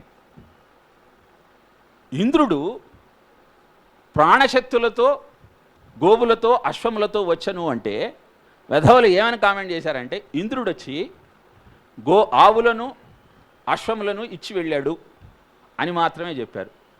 గో అన్న శబ్దానికి జీవుడు, భూమి, కిరణము, తేజస్సు, ఇన్ని అర్థాలు ఉన్నాయండి. ఏ అర్థంతో అయితే కువ్యాఖ్యానం చెయ్యొచ్చో దాన్ని పట్టుకొని దానితో వ్యాఖ్యానం చేయటం వల్ల అర్థమే మారిపోయింది. దానికోసం ఆయన ఏం చేశాడంటే, కశ్యప్ గారు, తులసిరామ్ గారు, విల్సను, ఆర్య సమాజ్ వాళ్ళు, ఇంతమంది చేసిన వ్యాఖ్యానాలు అవన్నీ ఇంగ్లీష్లో ఉండేవి, కొన్ని తెలుగులో ఉండేవి. వాటి అన్నింటినీ దగ్గర పెట్టుకొని, సంస్కృత డిక్షనరీని దగ్గర పెట్టుకొని, ఒక్కొక్క శబ్దానికి ఉన్న అనేక అర్థాలు చూచి వాటిని పరిశీలించి ఏ అర్థమైతే ఈ అద్భుతమైన మంత్రానికి సక్రమంగా ఉంటుంది అని ఆలోచించి కలిసి చేసిన ప్రయత్నం. ఒక 100 మంత్రాలు చేసేసరికే నాకు నిజంగా కూడా కొంత అవాంతరం వచ్చిందనుకోండి, నేను ఆపాను, కానీ ఆయన ఆపలేదు. మొత్తం 10,552 మంత్రాలకు వ్యాఖ్యానం చేసి పెద్దలను అడిగి తెలియని వాటిని పరిశోధించి పరీక్షించి, since he is a doctor, he has done a great thing. And అది ఈరోజు మన ముందు అద్భుతంగా ఆవిష్కరింపబడింది. సమయం తక్కువగా ఉంది కాబట్టి ఒక్క అనుభవాన్ని చెప్పి ఆయనను ఆశీర్వదించి మీ దగ్గర సెలవు తీసుకుంటాను. 3 నిమిషాల కంటే ఎక్కువ పట్టదండి. మీరు ఏమనుకుంటారంటే, ఈ పుస్తకం తీసుకున్నా మనకేమర్థమవుతుంది, మనకు అర్థమైనా ఎదుటి వాళ్ళకి మనం ఏం చెబుతాము అని. నాకు జరిగిన అనుభవం చెప్పేసి ముగిస్తానండి. నేను శ్రీశైలం వెళ్తున్నానండి, మా అబ్బాయి నా పక్కనే ఉన్నాడు. కారులో వెళ్ళేటప్పుడు మనసు ఉట్టిగా ఉండదు కాబట్టి ఆ స్పీడోమీటర్ పెరుగుతుంటే 60, 70, 80, 90 వేగం ఎంతైనా అని ఒక పల్లవి రాశా. రాసి వాడిని అడిగా, దీన్ని పూరించరా, దీనికి ఎలా అద్భుతమైన పాటగా అవుతుంది అని. అంటే వెంటనే నేను అనుకున్నాను, బ్రేకు నొక్కితే కారు ఆగును తెలుసుకోవో నాన్న అంటాడు అనుకున్నా. టు మై సర్ప్రైజ్ వాడు ఏమని పూరించాడంటే, శూన్యం నుంచే మొదలెట్టాలి పయనం రాకన్నా అన్నాడు. చాలా ఆశ్చర్యమైంది, నీకు ఈ థాట్ ఎలా వచ్చిందిరా అన్న. అంటే వాడు వెంటనే మహేష్ బాబు అదేదో సినిమాలో ఏదైనా స్క్రాచ్ నుంచి మొదలు పెట్టమన్నాడు, అది గుర్తుకొచ్చింది అన్నాడు. పాట కంప్లీట్ చేయరా అన్న. సిలబస్ కొండంతుందని నీవు గాభరపడకన్నా అన్నాడు. చాలా బాగా రాస్తున్నావు, నెక్స్ట్ రాయమన్నా. అలు పెరుగక చదివితే అది అవుతుంది రాసున్నా అన్నాడు. ఇది బాగాలేదురా, మంచిది ఏదన్నా పెట్టు అన్న. నా వల్ల కాదు, నువ్వే పెట్టు అన్నాడు. అంటే నేటి సాధనే రేపటి విజయం తెలియరవోరన్నా అని నేను చెప్పాను. ఇది నీకు ఎలా వచ్చింది అన్నాడు. యస్యత్వేతాని చత్వారి వానరేంద్ర యదాతవా ధృతిర్దుష్టిర్మతిర్దాక్షం సకర్మసున సీదతి. సుందరకాండ మొదటి సర్గ 198వ శ్లోకం. 100 యోజనాల సముద్రాన్ని హనుమంతుడు దాటిన తరువాత మునులంతా వచ్చి ఆయన అంటారు, ఎవరిలో అయితే నీలో ఉన్న అద్భుతమైన 4 గుణాలు ఉంటాయో వాళ్ళు విజయాన్ని సాధిస్తారు తలపెట్టిన ప్రతి కార్యక్రమంలో. అదే ధృతి అంటే ధైర్యము, దృష్టి vision, the best preparation for tomorrow is the right use of today. తర్వాత మతిహి బుద్ధి, దాక్షం స్కిల్. ఈ 4 లక్షణాలు ఉంటే ఏదైనా సాధించవచ్చు. ఈ ఉదాహరణ మీకు ఎందుకు చెప్తున్నాను నా అనుభవంలోదంటే, మీరు ఆచరించి పిల్లలకు చెప్తే, మీరు చదివి పిల్లలకు వివరిస్తే వాళ్ళు కూడా తెలుసుకుంటారండి. ఇలా మీరు చేస్తారని ఆశిస్తూ ఆయనను నేను చేయగలిగింది ఆశీర్వదించటమే కాబట్టి అదొక్కటి చేసి ముగిస్తాను. ఓం గణానాన్త్వా గణపతి గుం హవామహే కవిం కవీనాముపమశ్రవస్తవం జ్యేష్ఠరాజం బ్రహ్మణాం బ్రహ్మణస్పత ఆనశృణ్వన్నోతిభిः సీదసాదనం అగ్నిర్వశుచిర్భవ ఆదిత్యానామివ తేజో భవ విష్ణురివ శ్రీమాన్ భవ బ్రహ్మైవాయుర్భవ ఆయురాయుర్భవ ధనం ధాన్యం పశుం బహుపుత్రలాభం శత సంవత్సరం దీర్ఘమాయు చిరంజీవ చిరంజీవ సుఖీ భవ శతమానం భవతి శతాయుః పురుష శతేంద్రియ ఆయుష్యేవేంద్రియే ప్రతిష్టతి దేవతా అనుగ్రహ ప్రసాదేన అఖండ ఐశ్వర్యాభివృద్ధిరస్తు, సర్వత్రా జయోస్తు, ఆయురారోగ్య ఐశ్వర్యాభిసిద్ధిరస్తు, తథాస్తు. ఓం తత్సత్. చాలా సంతోషం. వాళ్ళ ఒక విచిత్రమైన సన్నివేశం ఏంటంటే, వారేమో డాక్టర్, ఈ వేదాన్ని అనువదించి చక్కటి పెట్టినట్టే నాకు అనిపిస్తుంది. ఈ వేద కార్యక్రమాన్ని ముందు పెట్టుకొని ఒక ఎముక బదులు ఇంకో ఎముకను కానీ ఏమన్నా ఆపరేషన్లు జరిగిందా అని. ఇక్కడ చూస్తే ఒక సైంటిస్ట్ గారు, సైంటిస్ట్ అనర్ఘలంగా తెలుగులో సంస్కృతంలో పోతుంది. ఏమవుతుంది మనకు అంటే, అసలు భాషా ప్రక్రియ, అసలు వేద పండితులు వాళ్ళు చేయాల్సిన ముందుకు జరుగుతలేదు కాబట్టి మేము మూనుకున్నామన్న విధానం ఏమన్నా జరుగుతుంది అనిపిస్తుంది. అది చాలా సంతోషం అండి. ఇందాక వారు చాలా విషయాలు చెప్పినారు. అది ఒక్కటే, వేద విజ్ఞానం వల్ల ఏమొస్తుందని ఒక ఇది ఇన్సల్టింగ్ అనుకోరాదండి. ఒకతను టీవీ కెమెరా పట్టుకొని ఇట్లా మైక్ పట్టుకొని పైన తిరుపతిలో వేద విద్యాలయం పోయినాడు. పిల్లలందరూ అక్కడ ఉన్నారని ఇట్లా మైక్ పెట్టి, మీకు బయట స్టూడెంట్స్ని చూస్తే మీకు బాధ అనిపిస్తలేదా అంటే, ఈయన ఉద్దేశం ఏంటంటే, వాళ్ళు టీవీలు చూసుకుంటూ క్రికెట్ ఆడుకుంటూ అన్నీ చేస్తుంటే మీరేమో ఇట్లా జుట్లు పెంచుకొని గోచీలు పెట్టుకొని ఇట్లా చేస్తారని మీకు బాధ అనిపిస్తలేదా అని. చాలా బాధ అనిపిస్తుందని వాళ్ళు అన్నారు. అది ఎందుకంటే, మేము ఇంత చక్కటి విజ్ఞానాన్ని మేము నేర్చుకుంటున్నాం శాస్త్రాన్ని, వాళ్ళేమో చెత్త విద్యంతా వాళ్ళు నేర్చుకుంటారు, అందువల్ల బాధ అనిపిస్తుంది మాకని. మరొక ప్రముఖ వ్యక్తిని పరిచయం చేస్తాను. వారు డాక్టర్ అనంతలక్ష్మి గారు. వారిని కూడా వేదిక మీదకి సవినయంగా ఆహ్వానిస్తున్నాను. డాక్టర్ అనంతలక్ష్మి గారు రైల్వే డిగ్రీ కాలేజ్లో అసోసియేట్ ప్రొఫెసర్గా తెలుగు ఉపాధ్యాయురాలిగా వారు పనిచేసి వారి సేవలు అందించి ప్రస్తుతం విశ్రాంత లెక్చరర్గా, అసోసియేట్ ప్రొఫెసర్గా వారు విశ్రాంత లెక్చరర్గా ఉంటూ సభలలో, టీవీ కార్యక్రమాల్లో ఆధ్యాత్మిక ప్రవచనాలకి, ఉపన్యాసాలకి వారు చాలా ప్రసిద్ధి. మనకు రెగ్యులర్గా కూడా టీవీలో కనిపిస్తూ ఉంటారు. ఇవాళ మన కార్యక్రమంలో అనంతలక్ష్మి గారు ఉండటం సాక్షాత్తు అమ్మవారి ఆశీర్వాదం మనకి ఋగ్వేద ఈ సరళ భాష్యానికి వారు ఇచ్చినట్టుగా మనం భావించవచ్చు. అనంతలక్ష్మి గారికి వేదికపైకి ఆహ్వానం. తర్వాతి అంశం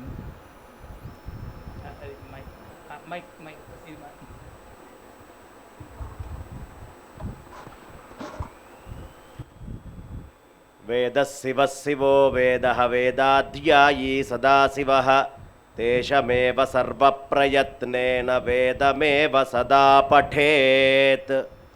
శృతిస్మృతిపురాణానామాలయం కరుణాలయం నమామి భగవత్పాద శంకరం లోకశంకరం. వేదికను అలంకరించినటువంటి సభాధ్యక్షులు పెద్దలు జస్టిస్ శ్రీ ఎల్ నరసింహారెడ్డి గారికి ప్రప్రథమంగా నేను నా నమస్కారాలు తెలియపరచుకుంటూ, చాలా పెద్దలు వారు బీహార్లో కానీ అనేకమైనటువంటి ప్రదేశాల్లో హైకోర్టు చీఫ్ జస్టిస్గా చేసి ఎంతోమందికి న్యాయాన్ని అందించినటువంటి పెద్దలు. అనేకమైన కీలక ఘట్టాల్లో కంచి స్వామివారి యొక్క కేసు దగ్గర నుంచి అనేక ప్రదేశాల్లో ఈ ధర్మాన్ని ఆ ఉన్నతమైనటువంటి స్థితిలో కూర్చొని కాపాడుతూ వచ్చినటువంటి వారిలో పెద్దలు వారు, అలాంటి వారు అధ్యక్షులుగా ఉన్నారు. గట్టిగా, ఎందుకంటే మాటలు చెప్పేవాళ్ళు చాలామంది దొరుకుతారు, చేతల్లో పనిచేసేటటువంటి వాళ్ళు చాలా తక్కువ ఉంటారు. ధర్మమే ఊపిరిగా జీవితంగా గడిపినటువంటి పెద్దలు, మహాత్ములు, అలాంటి వారు అధ్యక్షులుగా ఉన్నటువంటి సభలో ఒక అతిథిగా కూర్చోవడం అనేది కూడా ఒక అదృష్టం. తర్వాత ముదిగొండ శివప్రసాద్ గారు ఇవాల్టి రోజున చారిత్రకమైనటువంటి నవలలు రాస్తారు అంటారు. చారిత్రకము అంటే ఎప్పుడో పూర్వ సంఘటనలు అని. పూర్వ సంఘటనల యొక్క ప్రస్తుత నడవడి ఎక్కడైనా చూడాలి అంటే ముదిగొండ శివప్రసాద్ గారి ముందర నిల్చోండి చాలు. పాత చరిత్ర అంతా కంటి ముందు ఇప్పుడు నడుస్తూ ఉంటుంది, దీంట్లో అనుమానం లేదు. ఒక్కసారి నిజంగా గట్టిగా వారికి ఒక ఋషితుల్యులు ఇక మా రామకృష్ణ గారు ఇందాక పెద్దలు చెప్పారు, నేను వారితోటి మాట్లాడుతూ ఉంటాను, అప్పుడప్పుడు పోట్లాడుతూ ఉంటాను అని. వారితోటి పోట్లాడేంత శక్తి కూడా నాకు లేదు. చాలా చిన్నవాడిని, పోట్లాడడం అనేది నాతోటి అయ్యేటటువంటి పని కూడా కాదు. ఎందుకయ్యా అంటే నా మనసులో ఉన్న అభిప్రాయం వారిది ఒకటే ఉన్నప్పుడు పోట్లాడాల్సిన అవసరం ఏమిటి? ఎవరైనా విధర్మీయులో బయట వాళ్ళు అయితే పోట్లాడాలి. ఆ పోట్లాడే అవకాశం వారు నాకు ఎప్పుడు ఇవ్వలేదు, కానీ మొట్టమొదటిసారి ప్రతిపాదన చేశారు పోట్లాడతామని. సరే, ఇవాళ నుంచి ఆ పని చేద్దాం. ఏమంటే వారికి కూడా సైంటిస్ట్గా ఉంటూ అటు సైన్స్ని, ఇటు అసలు సనాతన వైదిక ధర్మంలో ఉండేటటువంటి మాహాత్మ్యాన్ని రెండిటినీ చూడగలిగేటటువంటి వాళ్ళు చాలా తక్కువ మంది ఉన్నారు ఇవాళ రోజున. ఆ రెండిటిని సమదర్శనం చేస్తూ ఇందులో ఉండే మహత్తుని ఇంకా గొప్పగా తర్వాత తరానికి తీసుకెళ్ళగలిగేటటువంటి సమర్థత ఉన్నవాళ్ళు అలాంటి వాళ్ళే అవుతారు. ఆ సమర్థత ఇంకా సమాజానికి చాలా ఉపయోగపడాలని, వారిలో ఉన్న ఆ సమర్థత ఇంకా చాలా అందాలి అని. అప్పుడప్పుడు 100 దగ్గరే నేను ఆపేసి పక్కకి వెళ్ళిపోయానన్నారు. అలా కాదు, మొత్తము 10,552 కాకుండా తర్వాత ఉండేటటువంటి 3 వేదాలు కూడా రాసే స్థితిలోకి వారు కూడా ఆ వేదమాత అనుగ్రహాన్ని పొందాలని మనసా కోరుకుంటూ,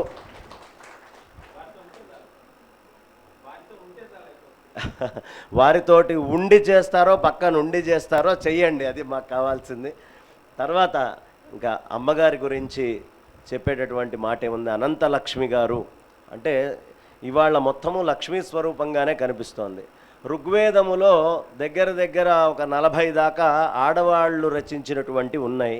మరి ఈ వేదిక మీద స్త్రీ స్వరూపము, స్త్రీమూర్తి ఎక్కడా కనిపించట్లేదే, ఎక్కడా ఆ సారస్వతం ఏది అని వెతికితే నా మనస్సులో, నేను ఇందాక పుస్తకం తీసి చదివేటప్పుడు 40 మంది ఉన్నారు, మరి స్త్రీలేరి అని చూస్తూ ఉన్నప్పుడు, ఇదిగో అనుకోకుండా యాదృచ్ఛికంగా ఏదైతే సాక్షాత్తు అతిథి అభ్యాగతి అని చెప్పి దైవస్వరూపంగా చెప్తారో అలా సభకి దైవస్వరూపంగా విచ్చేసినటువంటి, మాతృస్వరూపంగా విచ్చేసినటువంటి వారికి కూడా నమస్కారం తెలియపరుస్తూ, నాకు విబి రాజు గారు అంటే భాస్కర్ రాజు గారి గురించి ఏం చెప్పాలి అనేటటువంటిది అసలు చాలా కష్టంగా ఉంది.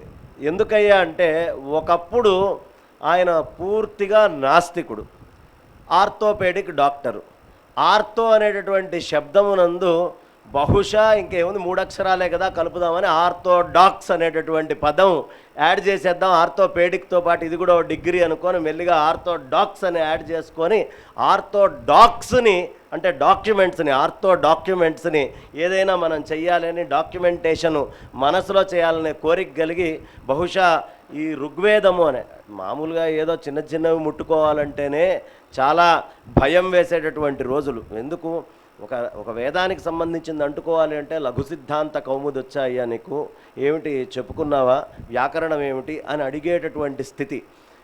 అలా సంస్కృతం వచ్చినా రాకపోయినా ఒక అద్భుతమైనటువంటి అటెంప్ట్ చేసి సాయనులు ఏం భాష్యం రాశారు, సాయనులు చెప్పినటువంటి విషయం ఏమిటి, లేదు ఇవాళ ఉండేటటువంటి ఆధునికమైనటువంటి మిగతా అయిన భాష్యాలు ఏమేమి ఉన్నాయి అనేటటువంటివన్నీ తీసుకొని జాగ్రత్తగా పరిశీలన చేసి చక్కటి వ్యాఖ్యానం రాశారు.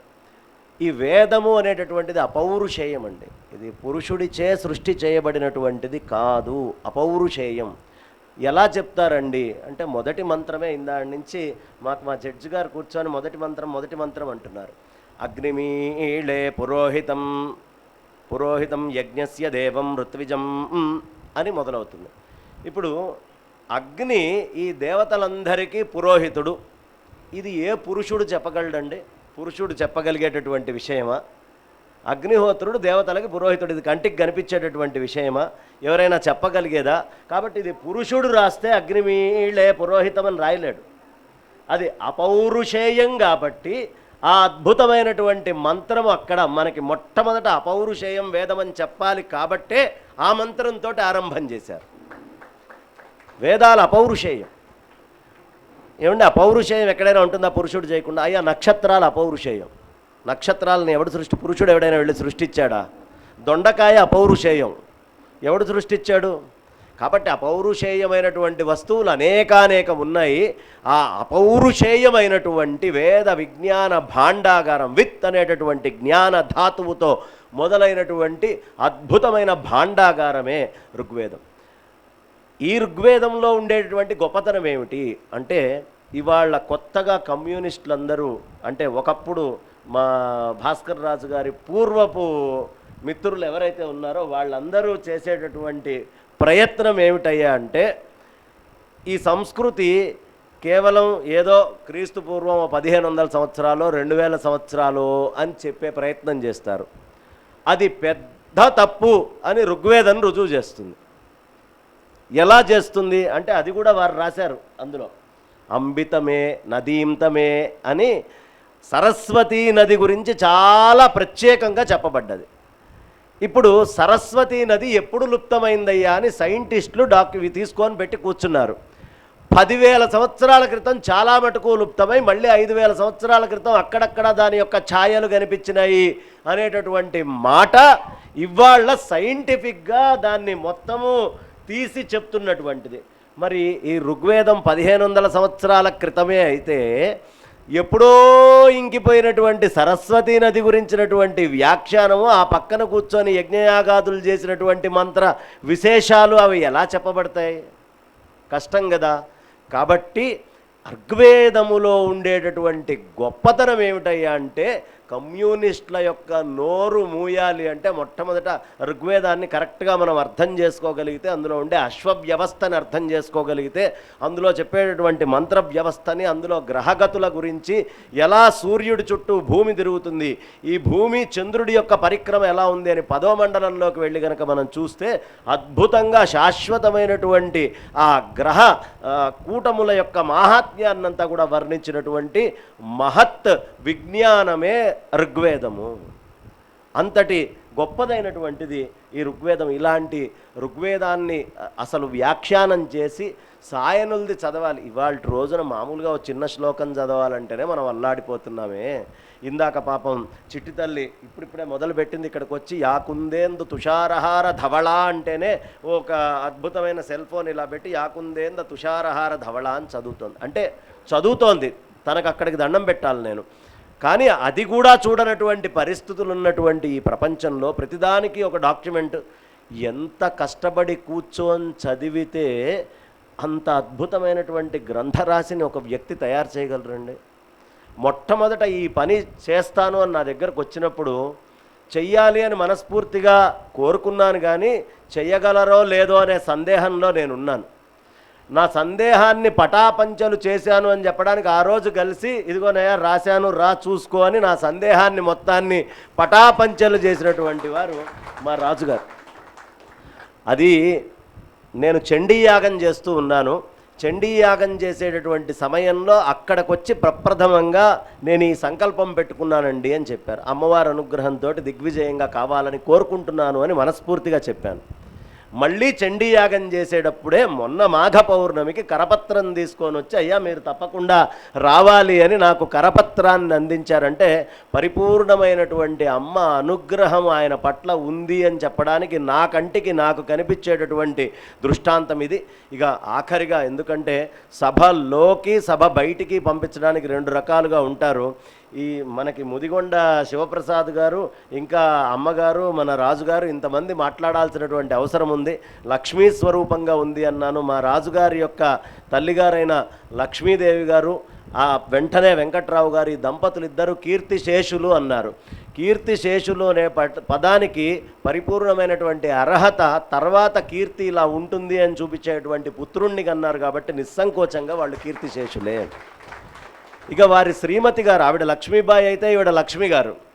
అంటే లక్ష్మిని ఆయన ఎక్కడా వదిలిపెట్టట్లా, అంతా లక్ష్మినే. భోజ్యేషు మాత అంటే అమ్మలాగా చక్కగా ఆవిడ కూర్చోబెట్టి అన్నం పెడుతూ ఉన్నారు. కాబట్టి ఆనందంగా ఏ అన్నం తింటామో దానివల్లే మనకి మనస్సు వస్తుంది అని ఛాందోగ్యం చెప్తోంది. కాబట్టి మనం తిన్న అన్నం యొక్క స్థూల భాగము పురీషంగా, మధ్యమ భాగం మాంసం కింద, సూక్ష్మ భాగము మనస్సు కింద మారుతుంది అని ఛాందోగ్యోపనిషత్తు చెప్తోంది. కాబట్టి అలా రాయగలిగేటటువంటి మనస్సుని నిత్యం అన్నం పెట్టి ప్రసాదించినటువంటి లక్ష్మి గారికి ఒక్కసారి గట్టిగా మనందరం కరతాళధ్వనులతో ఆనందాన్ని తెలియపరుచుకుందాం.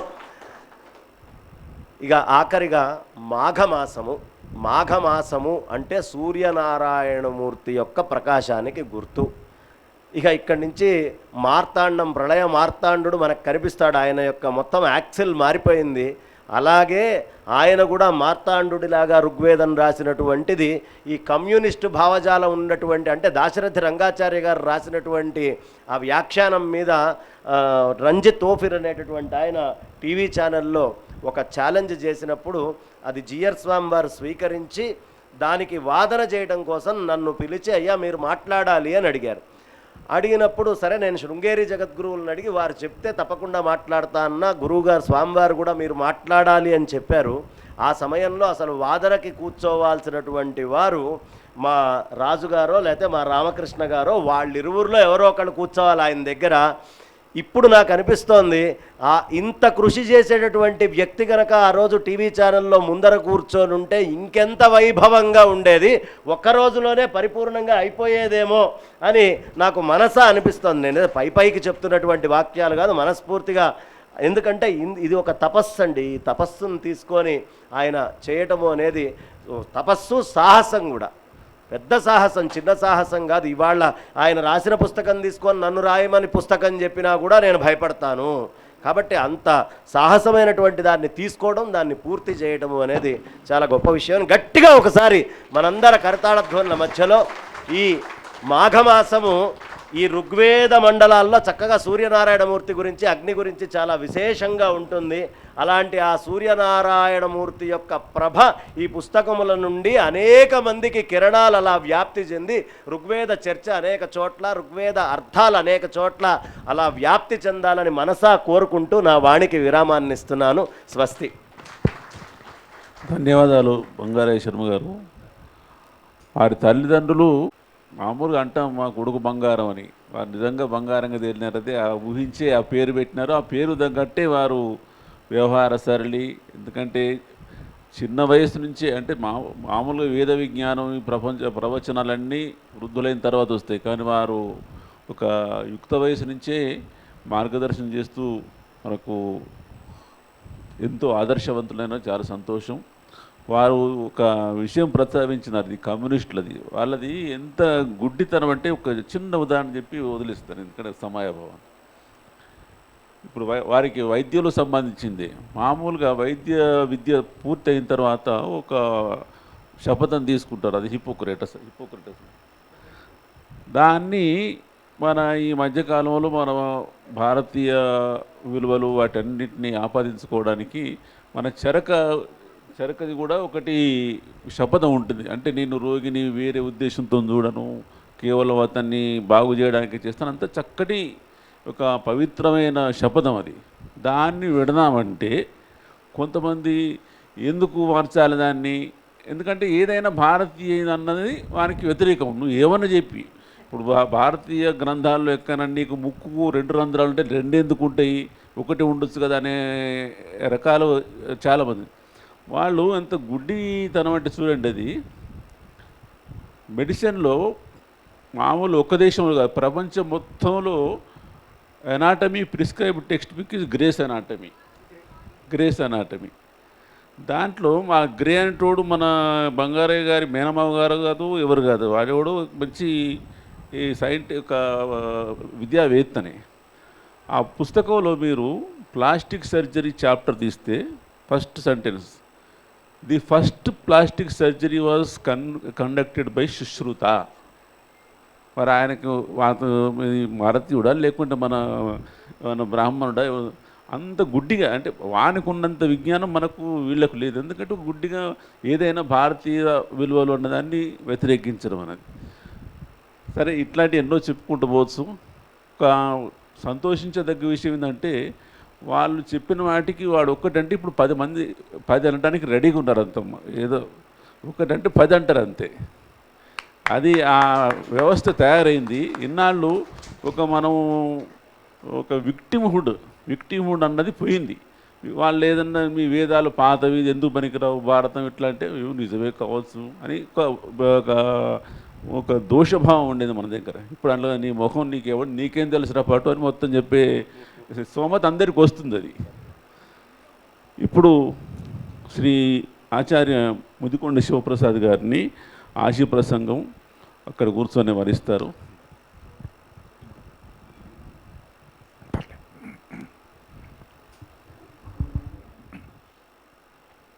ఆదరణీయ అధ్యక్ష మహోదయ, వేదికను అలంకరించిన పెద్దలు, రసజ్ఞ మిత్రులారా, ఇవాల్టి ఈ సభకు ఒక ప్రత్యేకత ఉంది.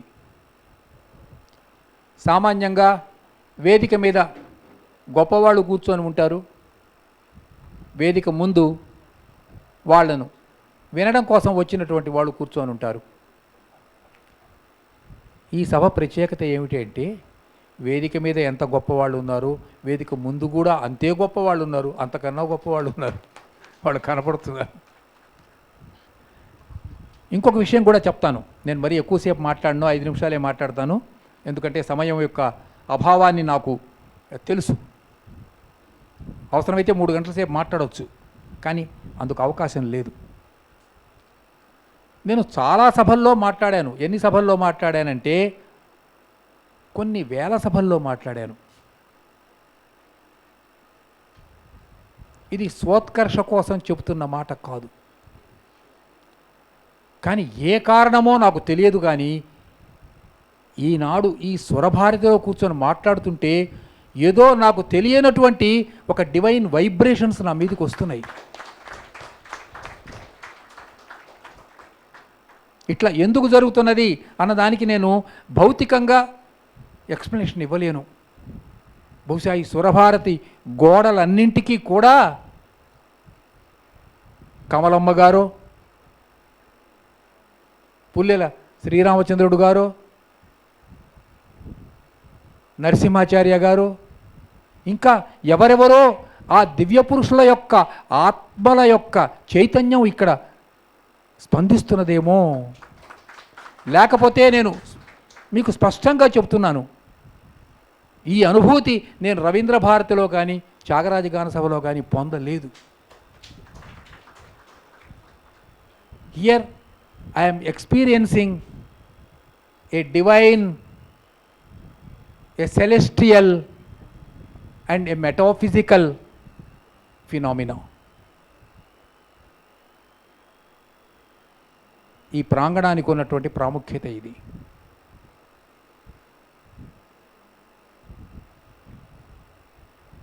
ప్రపంచంలో ఉన్న పుస్తకాలన్నింటిలోనికి మొట్టమొదటి పుస్తకం ఏది అంటే ఋగ్వేదం. ఋగ్వేదం తర్వాతనే జెండా విస్తా పుట్టింది. ఋగ్వేదం తర్వాతనే ఓల్డ్ టెస్టిమెంట్ పుట్టింది. ఋగ్వేదం తర్వాతనే న్యూ టెస్టిమెంటు, ఖురాను పుట్టినాయి. ప్రపంచంలో ఉన్నటువంటి అన్ని పుస్తకాలు కూడా ఋగ్వేదం తర్వాత పుట్టినవి. మొట్టమొదటి పుట్టిన పుస్తకం పేరు ఋగ్వేదం. ఇందులో ఎటువంటి విప్రతిపత్తి లేదు. ఇది ప్రపంచం అంతా కూడా అంగీకరించినటువంటి విషయం. ఇక ఋగ్వేదం యొక్క కాలం ఎప్పటిది అనే విషయంలో భిన్నాభిప్రాయాలు ఉన్నాయి. సనాతనలు ఇది అనంతమైనటువంటిది, అనాది, దీనికి టైం లేదు. It is immemorial, immortal, you can't fix the time. పోని నేను చేసిన పరిశోధన వల్ల ఋగ్వేదం యొక్క టైం ఏమిటి అంటే, ఋగ్వేదం యొక్క కొన్ని మంత్రాలు 90,000 సంవత్సరాల నాటివి అని నేను గుర్తించగలిగాను అందులో ఉన్నటువంటి ఇంటర్నల్ ఎవిడెన్స్తో. ఎందుకంటే ఆ గ్రహస్థితి, ఋగ్వేదంలో వర్ణించిన గ్రహస్థితి, ఆ సెలెస్టియల్ సర్కిల్స్ ఉన్నాయి చూడండి, అవి ఎప్పటివి ఆకాశంలో అని మనం పరిశీలిస్తే అవి 90,000 సంవత్సరాల నాటివి. The moment of stars. English వాళ్ళు దీన్ని ఒప్పుకోరు. ఇది ఈ మధ్యనే పుట్టిందండి ఋగ్వేదం, ఇది బైబిల్ తర్వాత ఋగ్వేదం పుట్టిందండి అంటారు. సరే అనివ్వండి, వాళ్ళ దానికి ఏంటి. దీనికి మనం జవాబు చెప్పాలి. భాస్కర్ రాజు గారు చేసిన పనిలో అది ఒక ముఖ్యమైనటువంటి పని. అసలు భాస్కర్ రాజు గారు ఋగ్వేదం రాయటం ఏమిటి? ఆయన ఆర్థోపెడిక్ సర్జన్. ఈ రోజుల్లో ప్రతి వాళ్ళకి మోకాళ్ళు నొప్పులు ఉంటాయి. మోకాళ్ళు నొప్పులు లేని వాళ్ళు ఎవరో ఒకళ్ళు ఇద్దరు ఉండొచ్చు. మరి ఇన్ని మోకాళ్లకు ఆయన ఆ చిప్పలు అమర్తూ నిరంతరంగా చిరంతరంగా అవిశ్రాంతంగా పనిచేస్తున్న వ్యక్తికి అసలు ఋగ్వేదం చదివే సమయం ఎక్కడిది, దానికి భాష్యం రాసే సమయం ఎక్కడిది? అసలు నా ఊహకు అందని విషయం. ఈ పుస్తకాన్ని వారు రాసిన తర్వాత తొలి దశలో మేము ముగ్గురం చదివాం. మొట్టమొదటి చదివిన వాడి పేరు షకీల్ అహ్మద్. ఆయన ఇక్కడే ఉన్నాడు, ఎందుకంటే డిటిపి చేస్తాడు కాబట్టి. Is the first reader. రెండవ వ్యక్తి ముదిగొండ శివప్రసాద్. దీని మీద ఏదన్నా 2 మంచి మాటలు రాసివ్వండి అని అడిగారు. మూడవ వ్యక్తి ప్రూఫ్ రీడర్ దొన్నాపట్ల నరసింహప్రసాద్. వీళ్ళు ముందు చదువుతారు ఈ పుస్తకం. సుదీర్ఘమైన ప్రసంగం నేను చేయను. ఇందాక అధ్యక్షుల వారు వామపక్షీల గురించి ఒక మాట చెప్పారు. కోశాంబి అని ఒక స్కాలర్ ఉన్నాడు, ఒక లెఫ్టిస్ట్ స్కాలర్. ఋగ్వేదం అంటే ఏం లేదండి, ఇందులో ఈ నీళ్ల కోసం గట్ల దగ్గర కొట్లాడుకుంటారు చూడండి పల్లెటూళ్ళలో రైతులు, అదే ఋగ్వేదం అన్నాడు. నియమ్మకుడు మాట, ఇదేమి ఋగ్వేదం అనువాదం, ఇదేం భాష్యం ఋగ్వేదానికి అంటే. ఇంద్రుడు అని ఒకడున్నట్ట. ఈ ఇంద్రుడు కొంత పొలం ఉంది. ఆ వృత్రుడు అని ఇంకొకడున్నాడు. ఈ వృత్రుడి కొంత పొలం ఉంది. వీళ్ళిద్దరూ కలిసి మధ్యలో ఒక తాటి పెద్ద దొంగ అంటారు, ఆ తాటి దొంగని వేసి అటు ఇటు ఇద్దరు కొట్లాడుకున్నారు అని కోశాంబి చెప్పాడు. అంటే ఇంత అపహాస్యం చేస్తూ ఋగ్వేదాన్ని బదనాం చేస్తున్నటువంటి రోజుల్లో భాస్కర్ రాజు గారికి ఒళ్ళు మండిపోయింది. ఋగ్వేదంలో యేసు ఉన్నాడు అనేసరికి వారు సహించలేకపోయారు. ఋగ్వేదంలో యేసు ఎట్లా ఉంటాడండి? యేసు అనేవాడు నిజంగానే ఉంటే అతను పుట్టింది ఎప్పుడు? వాళ్ళ చరిత్ర ప్రకారం న్యూ టెస్టిమెంట్ ఎప్పటిది? 2000 సంవత్సరాలు. మోసెస్ ఎప్పటివాడు? 1700 BC. ఇదే కదా వాళ్ళు చెప్పింది. మరి అబ్రహాం ఎప్పటివాడు? వీళ్ళ డేట్స్ ఏవో ఉన్నాయి కదా కొన్ని, వాళ్ళు ఇచ్చినటువంటి డేట్స్. మరి ఋగ్వేదం ఎప్పటిది? దీనితో వారు పరిశోధన మొదలుపెట్టారు. ఈ ఋగ్వేదాన్ని చదివితే వాళ్ళ నోళ్లను మనం మూయించినట్లు అవుతుంది. అందుకోసం వారు ఋగ్వేదం రాశారు. నేను చెప్తున్నాను, ఋగ్వేదం మీద ఇంతకుముందు సాయనుడి భాష్యం వచ్చింది, ఇంకా చాలా ప్రాచీనమైన భాష్యాలు ఉన్నాయిలేండి, అవన్నీ ఇప్పుడు నేను చెప్పేందుకు సమయం లేదు.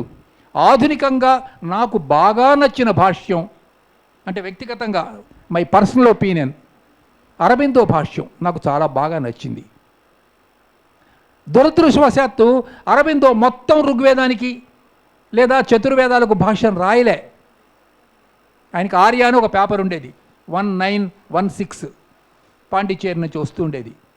అందులో ఏం చేశాడంటే కొన్ని సెలెక్టెడ్ పీసెస్ తీసుకొని మిస్టిక్ హిమ్ అనే పేరుతో వాటికి అక్కడక్కడ భాష్యాలు రాసుకుంటూ వచ్చి ఇలాగే మిగతావి కూడా చదువుకోండి అని, బహుశా ఆయన వేరే ఇంకేదో తొందర పని మీద ఉండి ఉంటారు, వదిలిపెట్టేశారు. బహుశా ఆయన కనుక మొత్తం భాష్యం కనుక రాస్తే అది చాలా సమగ్రంగా ఉండేది. మనం ఋగ్వేదం గురించి ఇది ఆవిష్కరణ సభ, మనం భాస్కర్ రాజు గారు కనుక అనుమతి ఇచ్చినట్లయితే దీని మీద తప్పనిసరిగా మనం చర్చాగోష్ఠులు పెడదాం. అందరినీ పిలిచి కొన్ని గంటల సేపు అప్పుడు లీడర్లీగా చర్చాగోష్ఠులు పెట్టుకునేందుకు మనకు అవకాశం ఉంటుంది, టైం ఉంటుంది. ఇవాళ నిజం చెప్పాలంటే ఒక్కొక్కళ్ళు మహాసముద్రం, ఎవరికి మాట్లాడేందుకు సరైనటువంటి సమయం లేదు.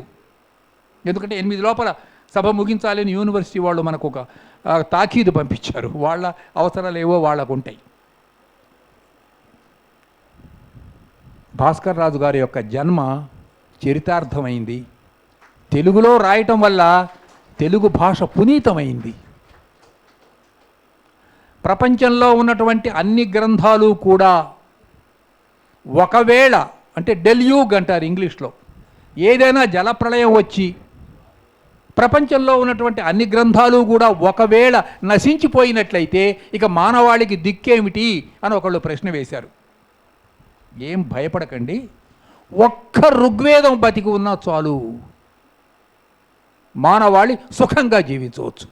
అందుకు కావలసినటువంటి ఉపాయాలన్నీ ఋగ్వేదంలో చెప్పబడి ఉన్నాయి. ఋగ్వేదంలో 10వ మండలం మిగతా వాటికంటే కొంచెం పెద్దదండి. ఎందుకంటే నాసదీయ సూక్తం అందులోనే ఉంది, పురుష సూక్తం అందులోనే ఉంది, మిగతా సంగచ్చధ్వం, సంవదధ్వం ప్రధానమైన మంత్రాలు చాలా అందులో ఉన్నాయి. ఋగ్వేదం కనుక ఒక్కటి మిగిలిపోయినా మొత్తం ప్రపంచంలో ఉన్న అన్ని గ్రంథాలు జల ప్రళయంలో మునిగిపోయినా సరే మానవుడు సుఖంగా జీవించవచ్చు అన్నారు ఒక పెద్దలు. అలా ఎందుకన్నారో చెప్పాలంటే 2-3 గంటలు పడుతుంది, అందుకు ఇప్పుడు సమయం లేదు. ఈ సభలో ఆసి ప్రసంగం అంటే వయస్సులో వారు నాకంటే 25 సంవత్సరాలు చిన్న. నేను 40లో అంటే అస్వతంత్ర భారతంలో నేను పుట్టాను. వారు 1966 జనవరి 21వ తారీఖున పుట్టారు. వయస్సులో నాకంటే చిన్న అయినప్పటికీ కూడా ఋగ్వేదానువాదం వల్ల వారు విజ్ఞానంలో చాలా మిన్న అయినటువంటి ఒక పని చేశారు. వారికి శతధ సహస్రధ సభాముఖంగా అభినందన వందన నందన చందన మందారాలు సమర్పించుకుంటూ సెలవు తీసుకుంటున్నాను. వారు ఒక మాట అన్నారు, ఇక్కడ ఏదో వైబ్రేషన్స్ అని, పుల్లల వారి పేరు కూడా తీసినారు. అది ఈ హాలు కట్టించినాము, కట్టించిన తర్వాత వారే పుల్లల వారు వాళ్ళ ఇంట్లో కార్యక్రమం మాదిరి ఇండే కూర్చొని అన్నీ ఇక్కడ హోమాలు అన్నీ చేస్తుంటే కుర్చీల సమస్య వచ్చింది. అందరం కూర్చోవడానికి లేదు కదా అని తెద్దామా టెంట్ హౌస్ నుంచి అంటే గుర్తుకొచ్చి, నాకు మొన్న రాసిన పుస్తకంలో పారితోషికం వచ్చింది ఒక 50,000. అరే పోయి పట్టుకరా అనడానికి ఈ కుర్చీలన్నీ పుల్లల వారి, మనం కూర్చునే ప్రతి కుర్చీ పుల్లల వారు మనకి ఇచ్చింది. అది చాలా ధన్యవాదాలు శివప్రసాద్ గారు. ఇప్పుడు తర్వాత సన్మాన కార్యక్రమాలు ఉన్నాయి. సారీ, మా అనంతలక్ష్మి గారిని కొంచెం సమయం దృష్టిలో పెట్టుకొని ఇప్పుడు ఈ మనకు ఒక ముఖ్యమైన పాయింట్ ఏంటంటే యూనివర్సిటీ 8 o'clockకి గేట్లు మూసేస్తారు. అందుకని మనం తొందరగా సభ ముగించాలి. అది అనంతలక్ష్మి. ధర్మ మార్గం సేవా ట్రస్ట్ ఆధ్వర్యంలో జరుగుతున్నటువంటి కార్యక్రమంలో ఈనాటి సభాధ్యక్షులు జస్టిస్ శ్రీ ఎల్ నరసింహారెడ్డి గారికి, ముఖ్య అతిథి శ్రీ పసర్లపాటి శ్రీనివాస బంగారే శర్మ గారికి, గ్రంథాన్ని పరిచయం చేసి వాగ్ధాటితో ఒక్కసారి అందరినీ మేల్కొల్పినటువంటి శ్రీ జీవి రామకృష్ణమూర్తి గారికి, సిప్రముని ఇందాక ఋషి అన్నారే, నిజంగానే ఆయన ముని, ప్రొఫెసర్ ముదిగొండ శివప్రసాద్ గారికి, ఈ గ్రంథకర్త శ్రీ వి భాస్కర్ రాజు గారికి, ఈ సభ నిర్వహణ చేస్తున్నటువంటి వారికి, ఎదురుగా ఉన్నటువంటి పెద్దలందరికీ కూడా హృదయపూర్వకంగా నమస్కారాలు చేస్తూ, నేను అనుకోని అతిథిని వినడానికే వచ్చాను కానీ మాట్లాడమన్నారు. ఒక 2 నిమిషాలు మాట్లాడతాను. విత్ అంటే టు నో అని అర్థం. వేదం అంటే that has to be known, తెలుసుకోదగినది అని అర్థం. ఏది తెలుసుకోదగినదో దాన్నంతా ఋషులు తాము కొన్ని వేల సంవత్సరాలు తపస్సు చేసి దర్శించారు. దే విజువలైజ్డ్, వాళ్ళు కంటితో చూడలేదు, అంతర్దర్శనం. అలా దర్శనం చేసినవి రాసులు రాసులుగా పోసి ఉంటే, అందుకే ప్రతి మంత్రానికి ఒక ఋషి ఉంటారు. ఆ ఉన్నటువంటి వాటన్నింటినీ రాసులుగా ఉంటే అధ్యయన సౌలభ్యం కోసం, అంటే మనలాంటి వాళ్ళు చదువుకోవడానికి ఒక సౌకర్యం కావాలని చెప్పి కృష్ణద్వైపాయనుడు వాటిని వ్యాసీకరించాడు. వేదములను వ్యాసీకరించాడు కనుక ఆయనకి వేదవ్యాసుడు అనేటటువంటి పేరు వచ్చింది. అటువంటి దాంట్లో స్తుతిపరంగా ఉండేటటువంటివన్నీ రుక్కులు, గానయోగ్యంగా ఉండేవన్నీ సామలు, నిత్య నైమిత్తిక క్రియలకి సంబంధించినవన్నీ యజస్సులు, మైనర్ సైన్సెస్ అన్నీ అథర్వణ వేదం. ఇలా 4గా విభజిస్తే ఆ ఋగ్వేదంలో ఉన్నది ఏమిటి అంటే, నిజాయితీగా చిత్తశుద్ధితో ఎటువంటి కల్మషము పక్షపాత ధోరణి లేకుండా ఉన్నటువంటి మేధావులందరికీ నచ్చే అంశాలు ఉంటాయి ఋగ్వేదంలో. పక్షపాత ధోరణి ఉండకూడదు. బయాస్డ్ లుక్, పచ్చ కళ్ళజోడు లేని వాళ్ళందరికీ నచ్చేటటువంటిది.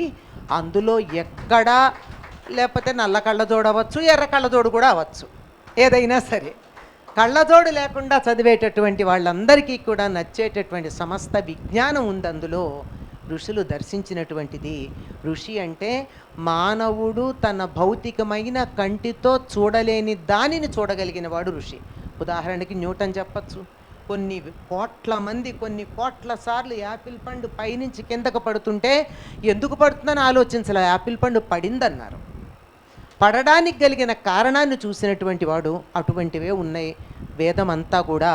అందులో ఎక్కడా ఏది కూడా ఛాందస భావాలు కానీ మూఢ నమ్మకాలు కానీ లేవు. ప్రతిదీ శాస్త్రీయంగానే ఉంటుంది. అందువల్లే అది సైన్స్ చదువుకున్న వాళ్ళకి, మన రామకృష్ణమూర్తి గారు లాంటి వాళ్ళకి నచ్చుతుంది, భాస్కర్ రాజు గారు లాంటి వాళ్ళకి నచ్చుతుంది. ఎందుకంటే వాళ్ళంతా శాస్త్ర విజ్ఞానంలో పండితులు. దాశరథి రంగాచార్యకి నచ్చింది ఎందుకంటే ఆయన నిజాయితీ అయినటువంటి కమ్యూనిస్టు గనక. ఆ నిజాయితీ ఉండాలి దేన్నైనా. అవకాశవాదులు కాకూడదు కదా, ఆపర్చునిస్టులు కాకూడదు. తెలుగులో మొట్టమొదట బంకుపల్లె మల్లయ్య శాస్త్రి గారు అనే ఆయన ఆంధ్ర వేదములు అని వచనంలో వేదాలు రాశారు. మిగిలినటువంటి వాళ్ళు తర్వాత పెద్దగా ప్రయత్నం చేసినటువంటి వాళ్ళు వ్యాఖ్యానాలు రాసిన వాళ్ళు ఉన్నారు, కానీ అనువాదాలు చేసినటువంటి వాళ్ళు లేరు. మరి అరవింద మహర్షి కొన్నింటికే రాశాడు అంటే మొత్తం సారమంతా దాంట్లో పెట్టేశారు. సావిత్రిలో వేద సారమంతా 32,000 శ్లోకాలలో 24,000 శ్లోకాల స్టాంజాస్లో అందులో పెట్టేయడం జరిగింది. అందువల్ల అది ఆధారం లేకుండా ఏమీ లేదండి. వేదంలో ఎక్కడా ఇవాళ మనం పాటిస్తున్న ఆచారాలు వ్యవహారాలు వాటికి సంబంధించింది లేదు. That is a human science.